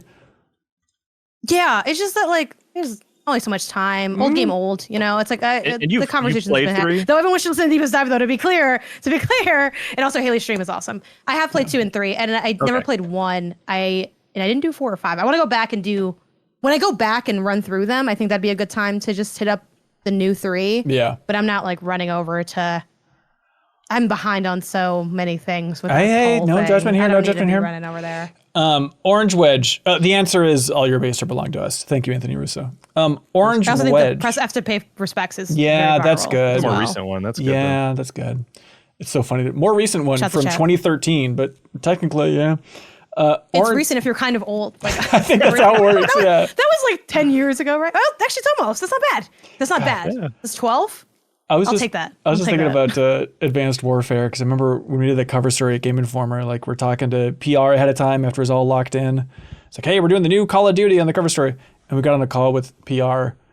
And it was like, there's a very interesting moment where they're like, all right, this is exciting. All right, guys, can you guess the name of the new Call of Duty? And we're like, he's like, I'm going to wait on the call until you guess it. We had to run through every variation where it's like, okay, it's not Modern Warfare. They're like, nope, but it's in the near future. And it took like 4 before like Advanced Warfare. They're like, you got it. It was like, just a fun little moment. Cool. Play some time. It was really cool. You guys should have been there. That sounds like my nightmare. I don't know why certain publishers just get locked into, what people think of them, and you just can't break out. Stay tuned for my get a load of this for more of that. Jeffrem's like, no, it's advanced. It's a huge deal. Orange Wedge writes in. They say, hey, gang, you squeezed the juice and drank me earlier. That's an obscure callback. I saw a tweet from the developer of Go Mecha Ball that they'd likely enjoy Hollow Knight Silksong 30% more if it was 10% easier. Got me thinking, what's a game you think you would have enjoyed more if it was just a little easier or a little harder? Ooh, Sifu. Make it a little easier. I couldn't play it. It was too hard for me. That's good. So. Great they answer. did patch it, I think, didn't they? Yeah. Because that's a great answer, Janet. Because I was like, this like looks great, it feels great, but I was like, I hit a wall pretty quickly. Where I played like 6 hours of it. I think that game's fantastic. It's just a little too hard for me. Yeah. There's, because I think it's easier just to change the difficulty, like for most games, right? Not a Silksong or From Software game, but and then I was thinking like, multiplayer defeats the purpose of this question, right? Of like, if I could get more into the competitive StarCraft 2 scene and actually compete. That's a game over ass answer. It is. You're totally right. You're totally right. That does not count. I agree with Jeffem. My answer is very much in the same vein, and it's Cuphead.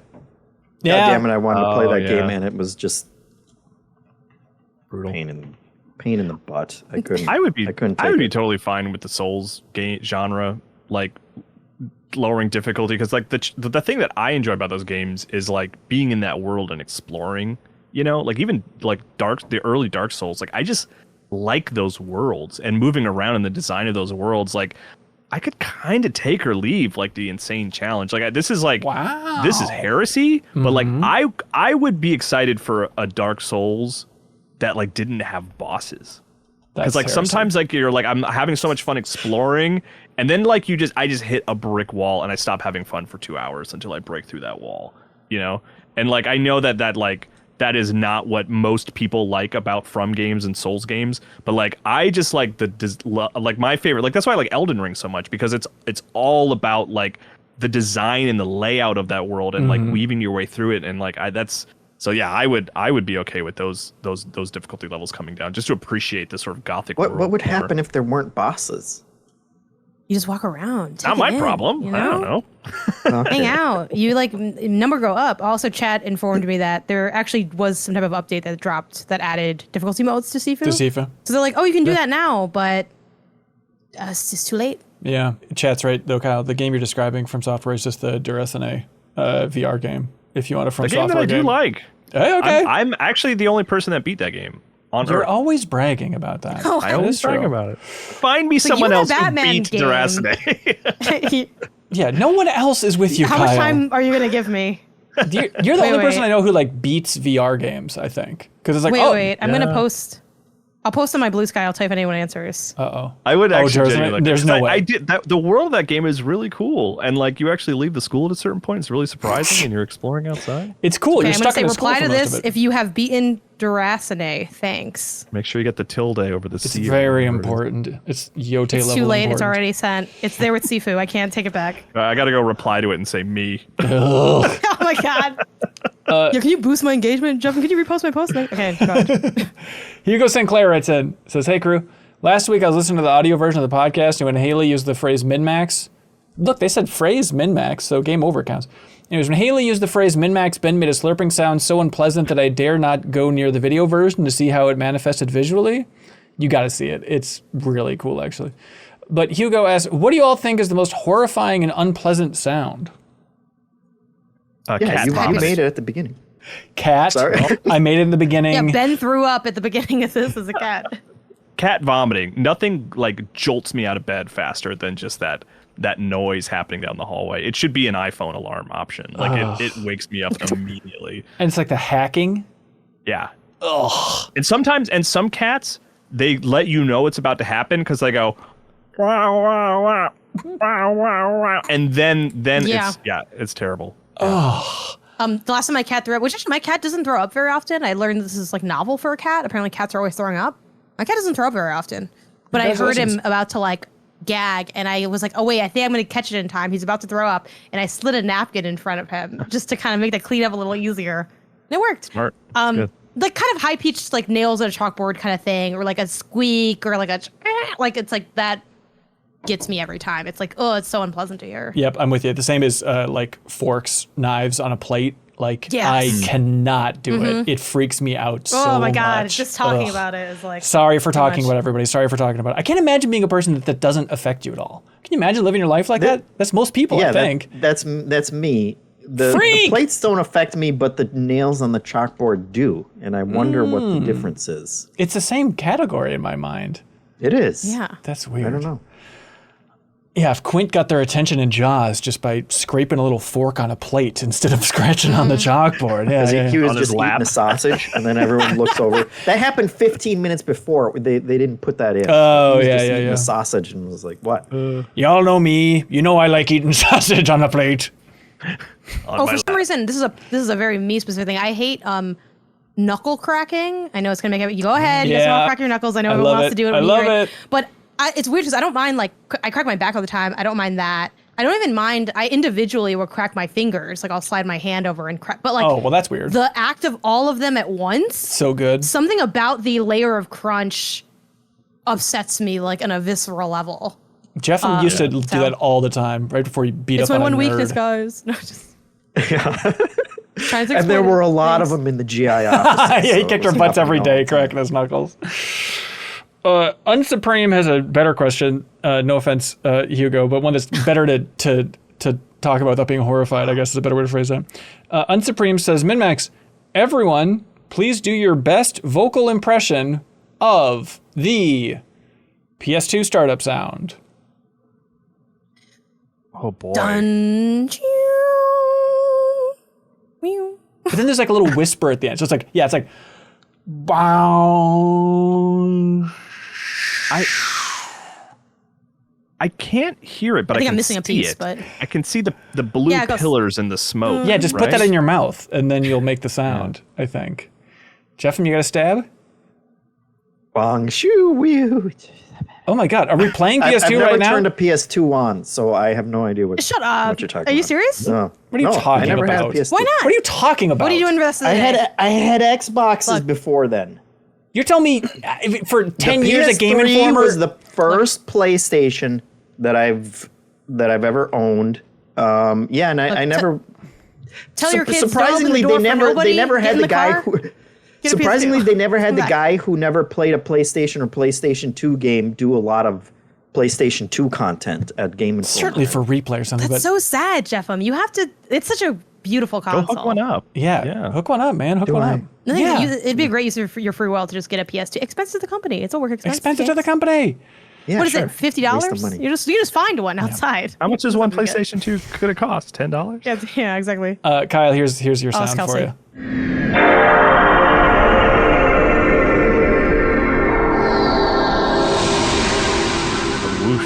The whoosh is important. The whoosh is a tough one to simulate. That's for pretty sure. good. Yeah. That I sounds feel like we the beginning nailed of an it. 80s like horror movie or sci-fi movie, publishing company or something, production company. It sounds to me like the PlayStation 3 one. You guys remember? It was just like the orchestra. Yeah, that was cool. Warming up. I always like that background animation. I think Q Games did. It was kind of like the ribbon. That looks so nice. Yeah, good ribbon.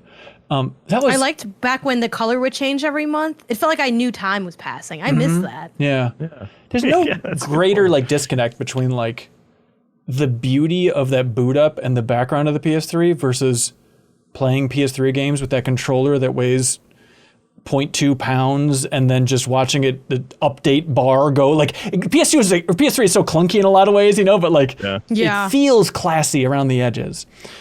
Let's see. Pablo Castillo writes in and says, my wife usually listens to the MinnMax show and MinnMax content passively in the background while I'm actively listening to a particular show, episode, or piece of content.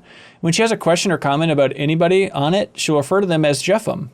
I've attempted to correct her and give her the correct name of the speaker, but she doesn't seem interested and defaults back to Jeffem for the entire cast. Just wanted to let you know. Wow. That's funny. Even the women? Everyone's Jeffem. Everyone's Jeffem. I guess. I'm basically Jeffem. I think if you listen to enough, I think that me and Jeffem are the same person. Mm-hmm. Yeah, pretty much. Change the pitch. They have the same voice. The Rogue switch was not fully flipped for me when they finished making it. So that's the only difference. Let's see. Captain Cobblepot asks, what is your favorite mouth-dropping moment in gaming, movies, or shows? For example, I love this reference, Captain Cobblepot, you got my heart. They say, I love the scene in The Departed where Delahunt calls Costigan, Leo DiCaprio's character, over during his dying breath and says, when I called you, I made a mistake. I gave you the wrong address, but you still showed up at the right one. Remember that moment? And then he's all freaked out. He's like, oh crap, he's gonna help me as the rat. And then he dies on the couch instead. I gotta be honest, I only watched The Departed one time. I gotta go back. You should go. I watched it in the theaters and I was like, okay, not as good as other Scorsese, but all right. I really liked it when I watched it, but I was a kid, so it is one of the most watchable movies ever now. Like if I see it on TV for a second, it's like, I didn't watch all of The Departed. No, I hear it totally holds up. But yeah, it's so fun. This is a tough question because it's so spoilery. Yeah, well, don't make it new. On the movie front, few films have just viscerally affected me as the ending of The Prestige, like seeing that in the theater. Really? Like I just remember like just sitting there because I think a Tom York song starts playing or a Radiohead song starts playing, and I remember that song kicking up and the credits starting and just being like feeling just uncomfortable in a way that I was like, this is incredible. Like it's still my favorite Nolan film to this day. Like I loved seeing that movie in theaters, and like that ending was maybe not like jaw dropping, but just being like, whoa, what did I just witness? Yeah. When I watched the Red Wedding episode of Game of Thrones, I had to pause immediately afterwards because I couldn't even process what was happening. Yes. God, that is so, it's so obvious and big, but it is the correct answer. Like truly mouth dropping. That might be number one moment in all media. That's how I felt about the end of Severance as well. I don't know if you guys, I know you guys aren't Severance fans. I know. No, I'm a huge Severance fan. I've only seen the end of Severance season 1. I walked up and paced around my house and was gripping my hands, and my wife was like, "Are you okay?" And I was just like, I think that's like the best television show I've ever watched. Dude, Severance is so good. For Severance, my thing was the scene in season 1 that happens in the elevator, which is vague enough that if you know, you know, and if you don't, you're like, I don't know, they take an elevator to work. It's like, they're in the elevator all the time. That was the one where I watched it, and it's the thing that, this is like a dangerous moment in watching TV for me, but it's also like so exciting when it happens, which is the one where I have to watch the next one. Where it's like, I'm not, it doesn't matter what hour it is, we ain't sleeping tonight. We gotta keep going through this. So like, which it's funny because if my fiance watched something before me, which like he watched Free Run before I did, and when we would be watching it, say, can I watch the next one and stop, or is it a little dangerous? To let me just kind of know what the vibe is. Right. Gonna be tired but I feel like that's the sign. Yeah, it's like that's the sign of like kind of peak. Oh my gosh, page turner moment. But yeah, that was mine in Severance. Love it. Philly Yeatsteak writes in. They say, hey, MinnMax, can you settle the debate for us? Do you think?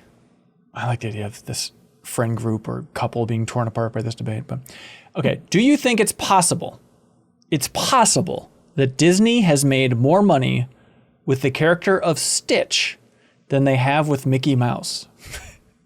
No. It's of course at first the instinct is absolutely not, but it's like Stitch has made like $1 billion twice just on the movies, not including any of the merch. The ears at Disney are the most popular selling item at their theme park. Do you think? Is that factual? It is. Or just feels I'm like pretty it? sure. I'll have to Google it to check because I would be honest, I Yeah. learned that on TikTok, so I don't know if it's Yeah, true. but like, Not true. Okay, is that what you want to hear about? I do want to hear that. What if you buy the Stitch ears? What category? Double is that Jeopardy. under? Cancels out, everyone can go home. That's right. You want to go to prison or you want to go home? I watched that on the plane from Germany as a rewatch. Train day. It's where there's Still pretty double good. Jeopardy and double indemnity. A lot of legal doubles. Okay, because also it's like with Mickey Mouse, it's like, obviously it's like, well, there's not a big Mickey Mouse movie, so it doesn't count. But it's like, you think of just like licensing a Mickey Mouse on like diapers, toys. Like Mickey Mouse subtly, you notice it when you have a kid. It's like Mickey Mouse is everywhere. Like my kid didn't get to 2 before he's like, who's that? It's like, oh yeah, I haven't even exposed you to Mickey Mouse, but Mouse, like, he's just, This is when the belongs to capitalism sets in. yeah, One the of the way it should. milestones of child Hook 'em. development. Yeah. Like Mickey Mouse, like 6 and under is like Mickey Zone, and then you kind of forget about it when you or they get older, right? But you're right, Ben. It is like it really is like Mickey Mouse Clubhouse and stuff like that. Like Yeah, that's a good and then point. 6 to 11 is Stitch Zone, obviously. Yeah, I mean Stitch is so hot right now. Yeah. There's like that's genuinely they're like I bet they're closer than you think, but I would give the edge to Mickey just because of time Time and Yeah. licensing. on this earth. But Mickey's in the public domain now, so they have to give all that money Well, back. Steamboat right? will. Yeah. That's how it works. No, they do have to. They have to send checks to everybody Yeah, just Willy. individually. Jeff from mutual Everyone Willy. gets a check when they sell a Mickey It's just thing. yeah, Mickey's just had like so much time that it's like you can't touch Mickey. Yeah. Yeah. Everybody don't touch It's like Mickey. Thanos, except for spoilers for how that goes. But Let's see. Drake Heinhorst. Oh, this is a fascinating one. Maybe everyone already knew this, and this is boring. Write in if this is boring to you, but I had no idea. So, is the song "Invisible" by Duran Duran the biggest gaslighting by a video game fandom? Do you all know this story? Okay. The song Invisible by Duran Duran came out in 2021, which is 6 years after the release of Metal Gear Solid 5. Yet, the song Invisible by Duran Duran is constantly used in online edits of Metal Gear montages and Metal Gear Solid 5 specifically. And searching the song on YouTube provides a video titled Invisible, parentheses, Duran Duran, MGS5, The Phantom Pain, original soundtrack as the top result. Duran Duran even shared one of these edits and thanked them for understanding the meaning of their song.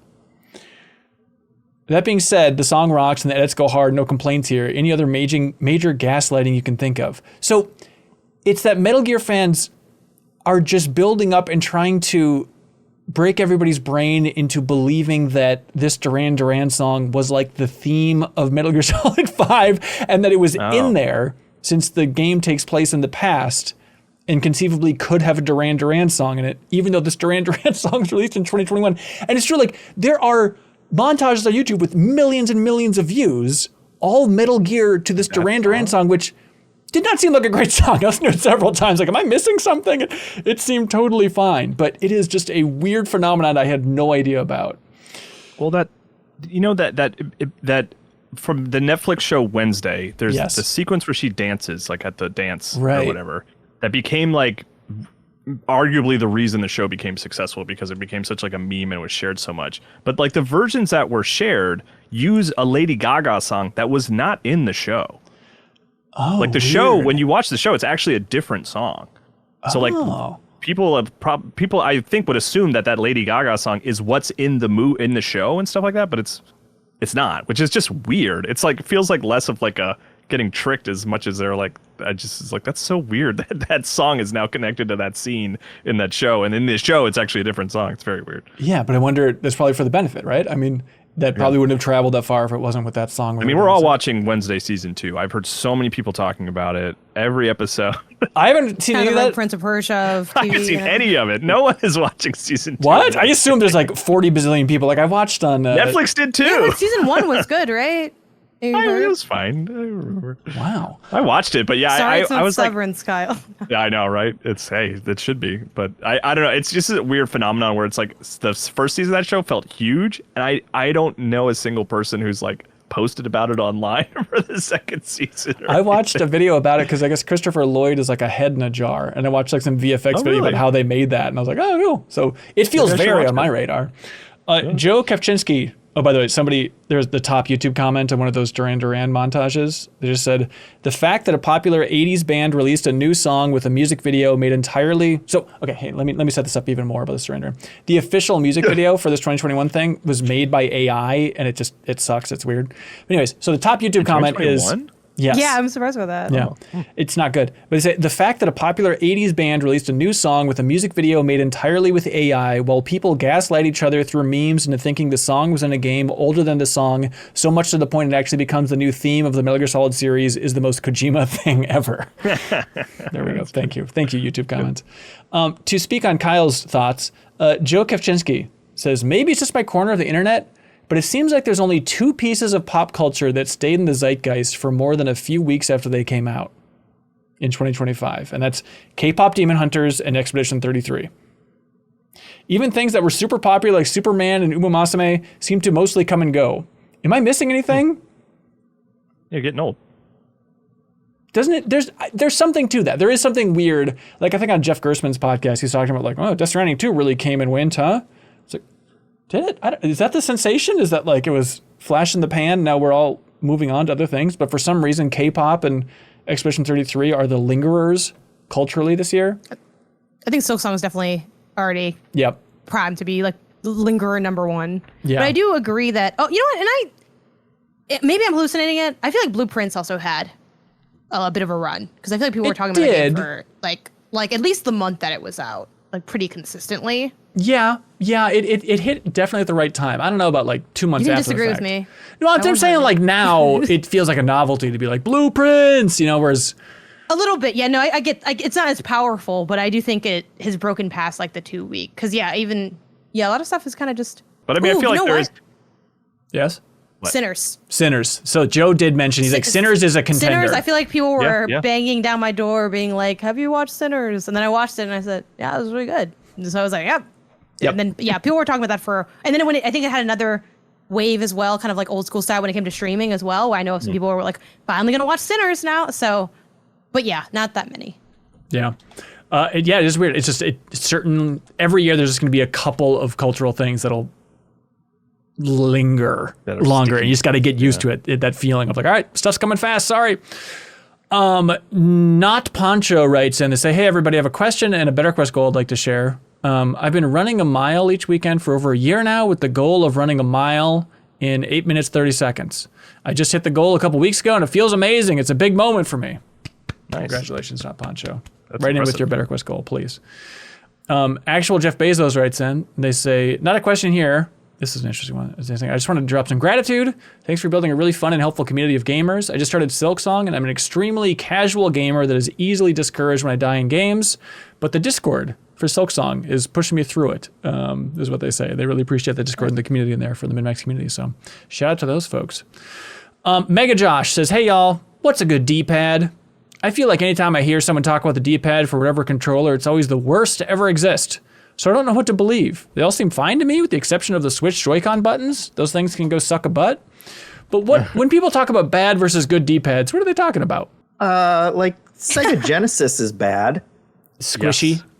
Yes. No, hard plastic with also the ridge in between them. Isn't that Sega Genesis? Yeah, you're describing it right. I'm trying to remember how it feels. And it doesn't feel that clicky like that compared to like a Super Nintendo or something, Oh. I think I thought you meant squishy, like the pad is squishy. Oh, no. It just, I think it, in my mind, it's like how far away does it get from the Super Nintendo D-pad? And that's what people determine is a good or a bad one. Yeah, I don't like I never use D-pad anymore. Even for 2D games, I find the control stick just like a totally viable and more comfortable and better way to play.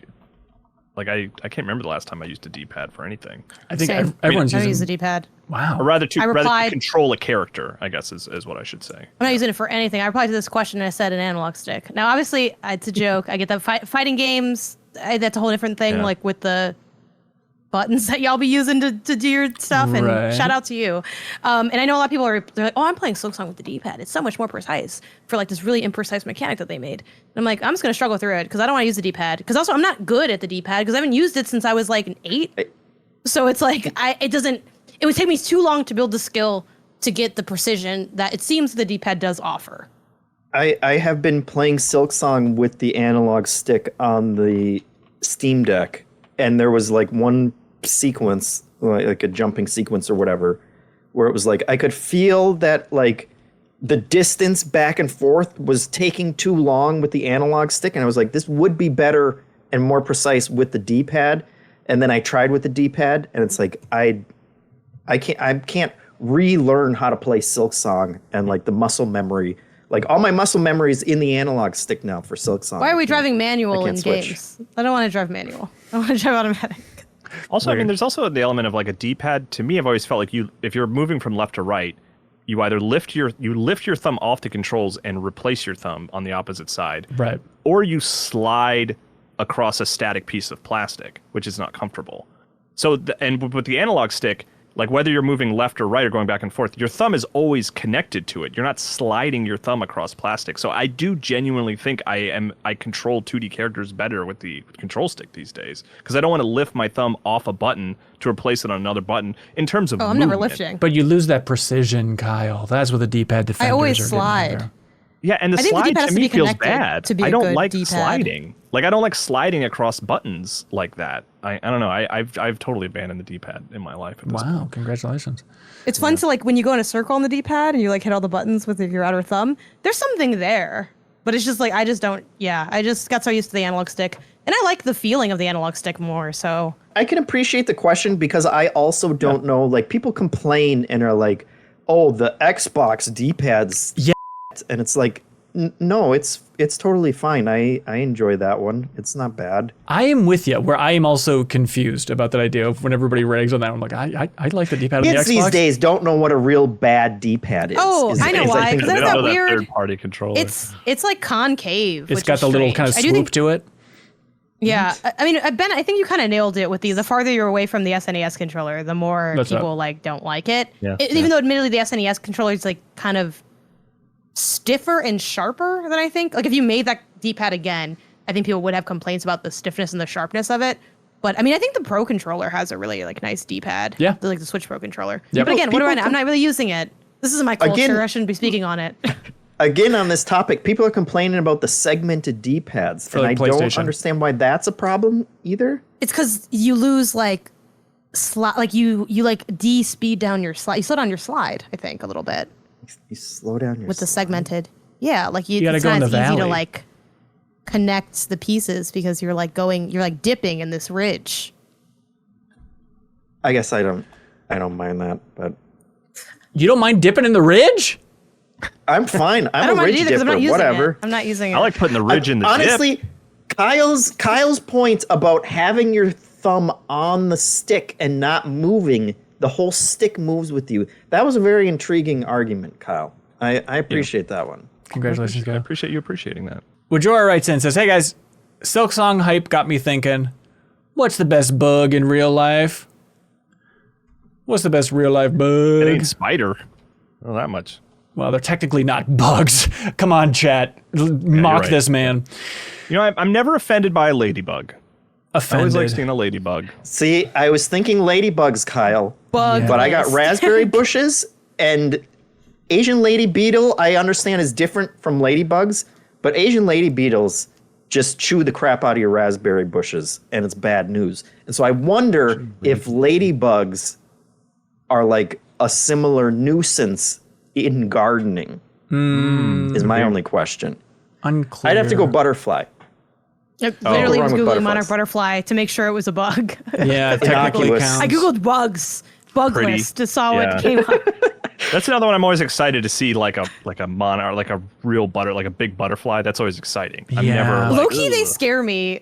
Yeah. Anyone else? They, like, fly Moths right at freak you when me you look out. at the- But not Moths. butterflies. When you like, if you were to zoom in on what they actually look like, they look horrifying. Yeah, the weird It's like tongues. a little much. Yeah, yep, I It's agree. like the butterfly garden. It's like it looks very aesthetic, but like, they're all coming at you at once. I It's mean, very see, overstimulating. You're not getting Jeff shrunk down. Enright's saying wouldn't caterpillars be bad for gardens? We're not concerned with the caterpillars. That's different. The metamorphosis has happened. Butterflies are their own category, right? Yeah. Caterpillar. You guys know caterpillars, they like disintegrate. That's something inside there. That's the fun fact. That's insane. Yeah. It is insane. They should be locked up, and we should throw away the key on caterpillars. I think, look, I like seeing a butterfly as much as the next yokel, but if you were to see a praying mantis, your day is way better than seeing a butterfly, right? Like praying mantis, I think, is the answer. They look cool. They're pretty fun, factor. and they're not bothering you. Yeah, I've never been bothered by one. They look awesome. If you had a praying mantis on you, you'd freak out. You just looked over and there was one on your shoulder. Well, if you look over and a butterfly's there, you're like, oh, magical, take a picture. If it was a praying mantis, you'd be screaming. But I think anything you know what? I don't want big, you taking my Instagram photos anymore. You got an attitude about you. I think if there was anything that big on your shoulder without a heads up, you'd freak out. I don't care how big butterfly. People are freaking. Damn it, you're right. Yeah, but they look cool. It's like the most lizard-like, which obviously is the best. It's kind of like their hands are kind of. They're scary. They're a little scary. And when they have sex, they like eat each other and devour the man or something crazy like that. All right, what do y'all think? Do they bite people? Praying mantis bite people? I don't think so. I think they do. I'd be afraid if one was on me that it might, though. I'm not worried about that with butterflies. On you. This is which one is best. Ben's learning some bad information here. Well, the AI overview says they bite people all the time. I don't know. Always scroll past the AI overview, Ben. They're not or just type it. I've been getting in the habit of typing -AI lately. The -AI. Yeah. It looks like it's rare, but they can bite, but it doesn't hurt much. Wait, but who wrote the article? Was it a butterfly? Yeah. The byline's a little butterfly line. My God. All right, what do y'all like for question of the week? D-pad is interesting. D-pad, okay. Just because it was was the stolen valor, though. We don't know anything about this thing. That's kind of why I liked it, because we were all kind of like, what does that mean? Like, I know it's the kind of thing where someone will be like, that D-pad sucks, and be like, yeah, I know what you're talking about, and then it's like, but what if I really examine it? I'm like, I don't know, I agreed with that. I like the Duran Duran info thing. I like Mickey Mouse or Stitch. I like jaw-dropping moments, PS2 impressions. I thought Jeff got mad at you about the game phrase. That was funny. Oh, yeah, most famous quote from the game. That's good, yeah. I like the PS2 thing because it was fun to try to make the sound from memory. All right. Jeff, where you landing? I don't know. Perfect. They're all great. Can we give gifts to everyone? For 1 week only. No, that would be like actually fun if we could ever pull that off. Jeff, let's do that. I can give gifts to all these people. I can give a Steam code to everybody. Sure, why not? Okay, congratulations, everyone who was read on the show. Technically, I will DM you on Patreon and offer you a Steam code. It's Jeffum's favorite thing. Woo! All thanks to Jeffum. Give out like cars and stuff. Mm-hmm. You get a Steam code, and you get a Steam code. But because of that, Jeffum. And then Tom Cruise jumps on your couch, and then bees fly everywhere. If you look under your chair, you'll actually find a D-pad right there. But because you were so generous, Jeffum, you now need to choose it for real for the person who gets the physical prize. Well, the D-pad guy's already getting a video game. They're all getting video games. Let's do bugs. All right. Yeah, but I mean, for his D-pad, he's got a game, so he. That's the logic. Just do bugs. Congratulations, Wajora! You just won the prize from I'm 8-Bit. Of course, that is the Bomb Rush Cyberpunk on PS5 physical version. Now it's time for something we like to call Get a Load of This.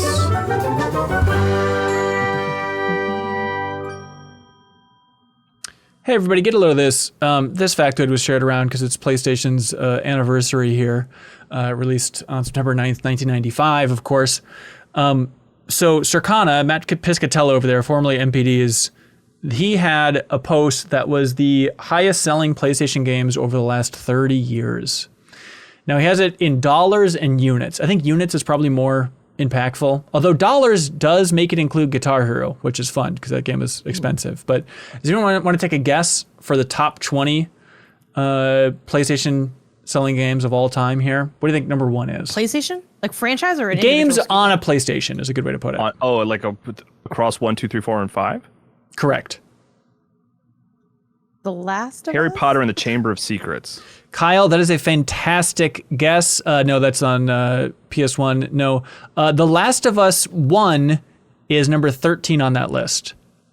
Okay. In terms of units sold for entire PlayStation. Is Sorcerer's Stone on there? No, on the PS1 list, they certainly are. Okay. Is there SpongeBob on God of there? War? Bikini Bottom? Janet, God of War is number 14 for units sold, the 2018 God of War. Think of not... Uncharted. Uncharted did not make the top 20 for units we Is it sold. like a guessing? FIFA or Madden or something like Now, that? these Like are is it third games party? sold Is it on a first party? PlayStation. These don't need to be PlayStation published games. Right. Is it a first party game? It's one of the Grand Theft Autos? Is one of the... 5? Yes, of course, the Grand Theft Auto 5 is number 1. Jeez. All right. Also, Yeah, Kyle. What the hell? San Andreas number 4 over the last 30 Wow. years. Which is a interesting. PS2 exclusive. Yeah. Right. Yeah, eventually it came to Initially. Xbox. Yeah. Yeah, I was on Xbox. Yeah. Eventually. I thought it was That's where I interesting. played There's also number 2. I guess this one. It's not a PlayStation published game. In fact, it's perhaps a rival's published game, but it's the best-selling game of all time. Minecraft, correctly guessed by Kyle. What is the top PlayStation game? It's a great question. Number 6. Yeah, try and guess it. What do you think is the highest-selling PlayStation game of all time, according to this Okay, list? we know it's what not God we of War. were We know trying it's to guess. not. Yeah, I did try and guess it, Last though, of Us. Jeff. It's not Last of Us. It's not God of War. It's not Uncharted. Is it MLB? Nope. You got the first They letter do right. publish that, though, right? They do publish it. Yeah, it's one where it's like, oh, of course. We think of like mass market character. Everybody saw the trailer and they said, I want to play that. Crash? No. No. It's Spider-Man? not Crash. Marvel's It's Knack. Spider-Man is number 6. It's Knack. Yeah. But then, okay. Spider-Man. The But second you then, said everyone wants to play that, I said it's not Crash. I was like, I like Crash a lot. And I'm alone often at that party, okay? no, you're not, Janet. You Gets are kicked out of the surrounded by club. other Really? Crash Would you lovers. join me? You're in About Time. If you had a Twitter? Crash party, I'd be there in a heartbeat. That's your wedding theme, right? It's just Crash Bandicoot 2. Crash Bandicoot. I didn't want to announce it on content, but yeah, I you see, give it smart. away. I thought it was interesting that technically Miles Morales has sold more than The Last of Us 1. Isn't that weird? Like, people love It the is Spider-Man more games. fun. No doubt about it, it's more fun. In a capital vibe. Again, I have Right. fun with The Last of Us more because I'm messed up, but like a regular person, yeah. But then Call of Duty has 13 slots on here. It's just everywhere. Number 3 is Red Dead Redemption 2. But anyways, it's a fun list. Link Gosh, we below didn't if you even want to say check it Call out. of Duty. That's so funny. Yeah, Call of Duty's everywhere. Get a load of this. I'm gonna steal from Sarah from a podcast that hasn't aired yet, but we did preview Bing, and Sarah introduced us to this website called Sally's Baking Addiction.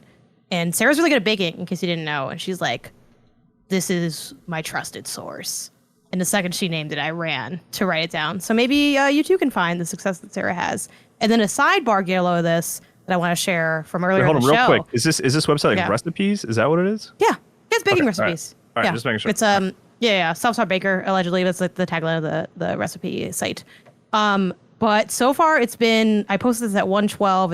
It's been 30 minutes. No one says they've beaten Darrison besides Kyle. And then someone added, "VR makes my head hurt." Because I guess I felt guilty. I said, "Really? None of you except Kyle?" And I said, "VR makes my head hurt." I was like, Kevin Kenson, don't worry, you're safe. But I will be checking back in on this because literally, like, here's the thing. I have a lot of people on Blue Sky, at least like a decent number, right? It's like 16K. I posted a still of part of the second Matrix movie and said, "Hey, what movie is this from?" And people answered. I will, and it was the right answer. I will post like songs that I can't think of, and people will answer that. So the fact that no one has It's shocking. stood up and said, "I've beaten Darrison," that Darrison, honestly please. horrifies me. No. It doesn't matter, Ben. You're right. Clearly, it doesn't matter. Oh, no. So yeah, I will be checking back in on that every week until someone supports. And then we'll have a deepest dive We'll with have me and that other person. Me and Miyazaki. Get a load of this. This is a video from the Hollenspiel YouTube YouTube channel, which it's weird because it's for the publisher Hollenspiel, which makes board games, but there's also someone on that site named Amabel Holland who makes like video essays. And this one's called Mechanisms as Metaphors, How Board Games Create Meaning. And it's like a GDC talk. It dips in, it hits a bunch of different topics, but one of them is kind of like the side conversation that we always have of, Roger Ebert saying that video games aren't art, and it's kind of the question of like, what defines art? Do board games count as art? And she uses some clips from board game reviewers at the Dice Tower, who's like far and away the most popular site, kind of just kind of totally dumping on the idea that video game or that board games can be art, and then does a very well thought out dissection of that that is kind of brutal but also very interesting, and dips into a lot of different things. She makes really cool video essays, so check that one out. Links below. Hey, get a load of this. There's the Ghibli movie, Nausicaa of the Valley of the Wind, a movie that I adore, and I was there's a sequence in that movie that's very, I don't know, famous, I guess you could say, where the god warrior rises, and there's like this giant creature that comes to life. It's very cool. And I was like, what was the deal with those things? And I was like, well, they don't really explain it in the movie intentionally. And I Googled it, and I found out that they, Studio Ghibli helped make a 9-minute live action short film called Giant God Warrior Appears in Tokyo.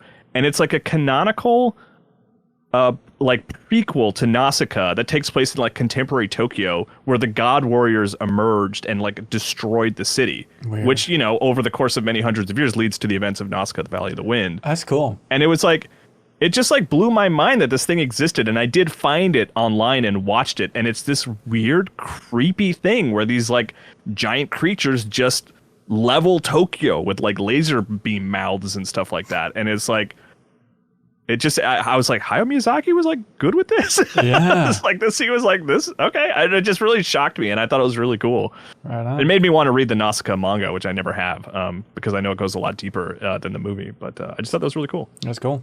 From the Discord, get a load of this channel. We Go Giant in the community shared this link, and they say, apparently Spirit Halloween made a video game. It's a fully working NES cartridge called Haunted: Halloween 1986. And it's currently sold out on their website. But there's a link if you want to see Spirit Halloween's NES game that they actually made. Smart idea. I love when companies do that. More NES games, please. But that is it for this episode of the MinnMax Show. Thanks, everybody, for watching, listening, sharing, all that fun stuff. We got a ton of stuff happening here at MinnMax. As Janet alluded to, new episode of Pew Pew Bang dropping on Monday. What's the theme for this one, Janet? Cooking Games. Sweet. Cooking games. So you can subscribe to Pew Pew Bang on your favorite podcast app. Check it out. Help share it with a friend. It's fantastic. We have a new rapid fire interview that's up on MinnMax's YouTube channel with the co-creative director of Ghost of Yōtei.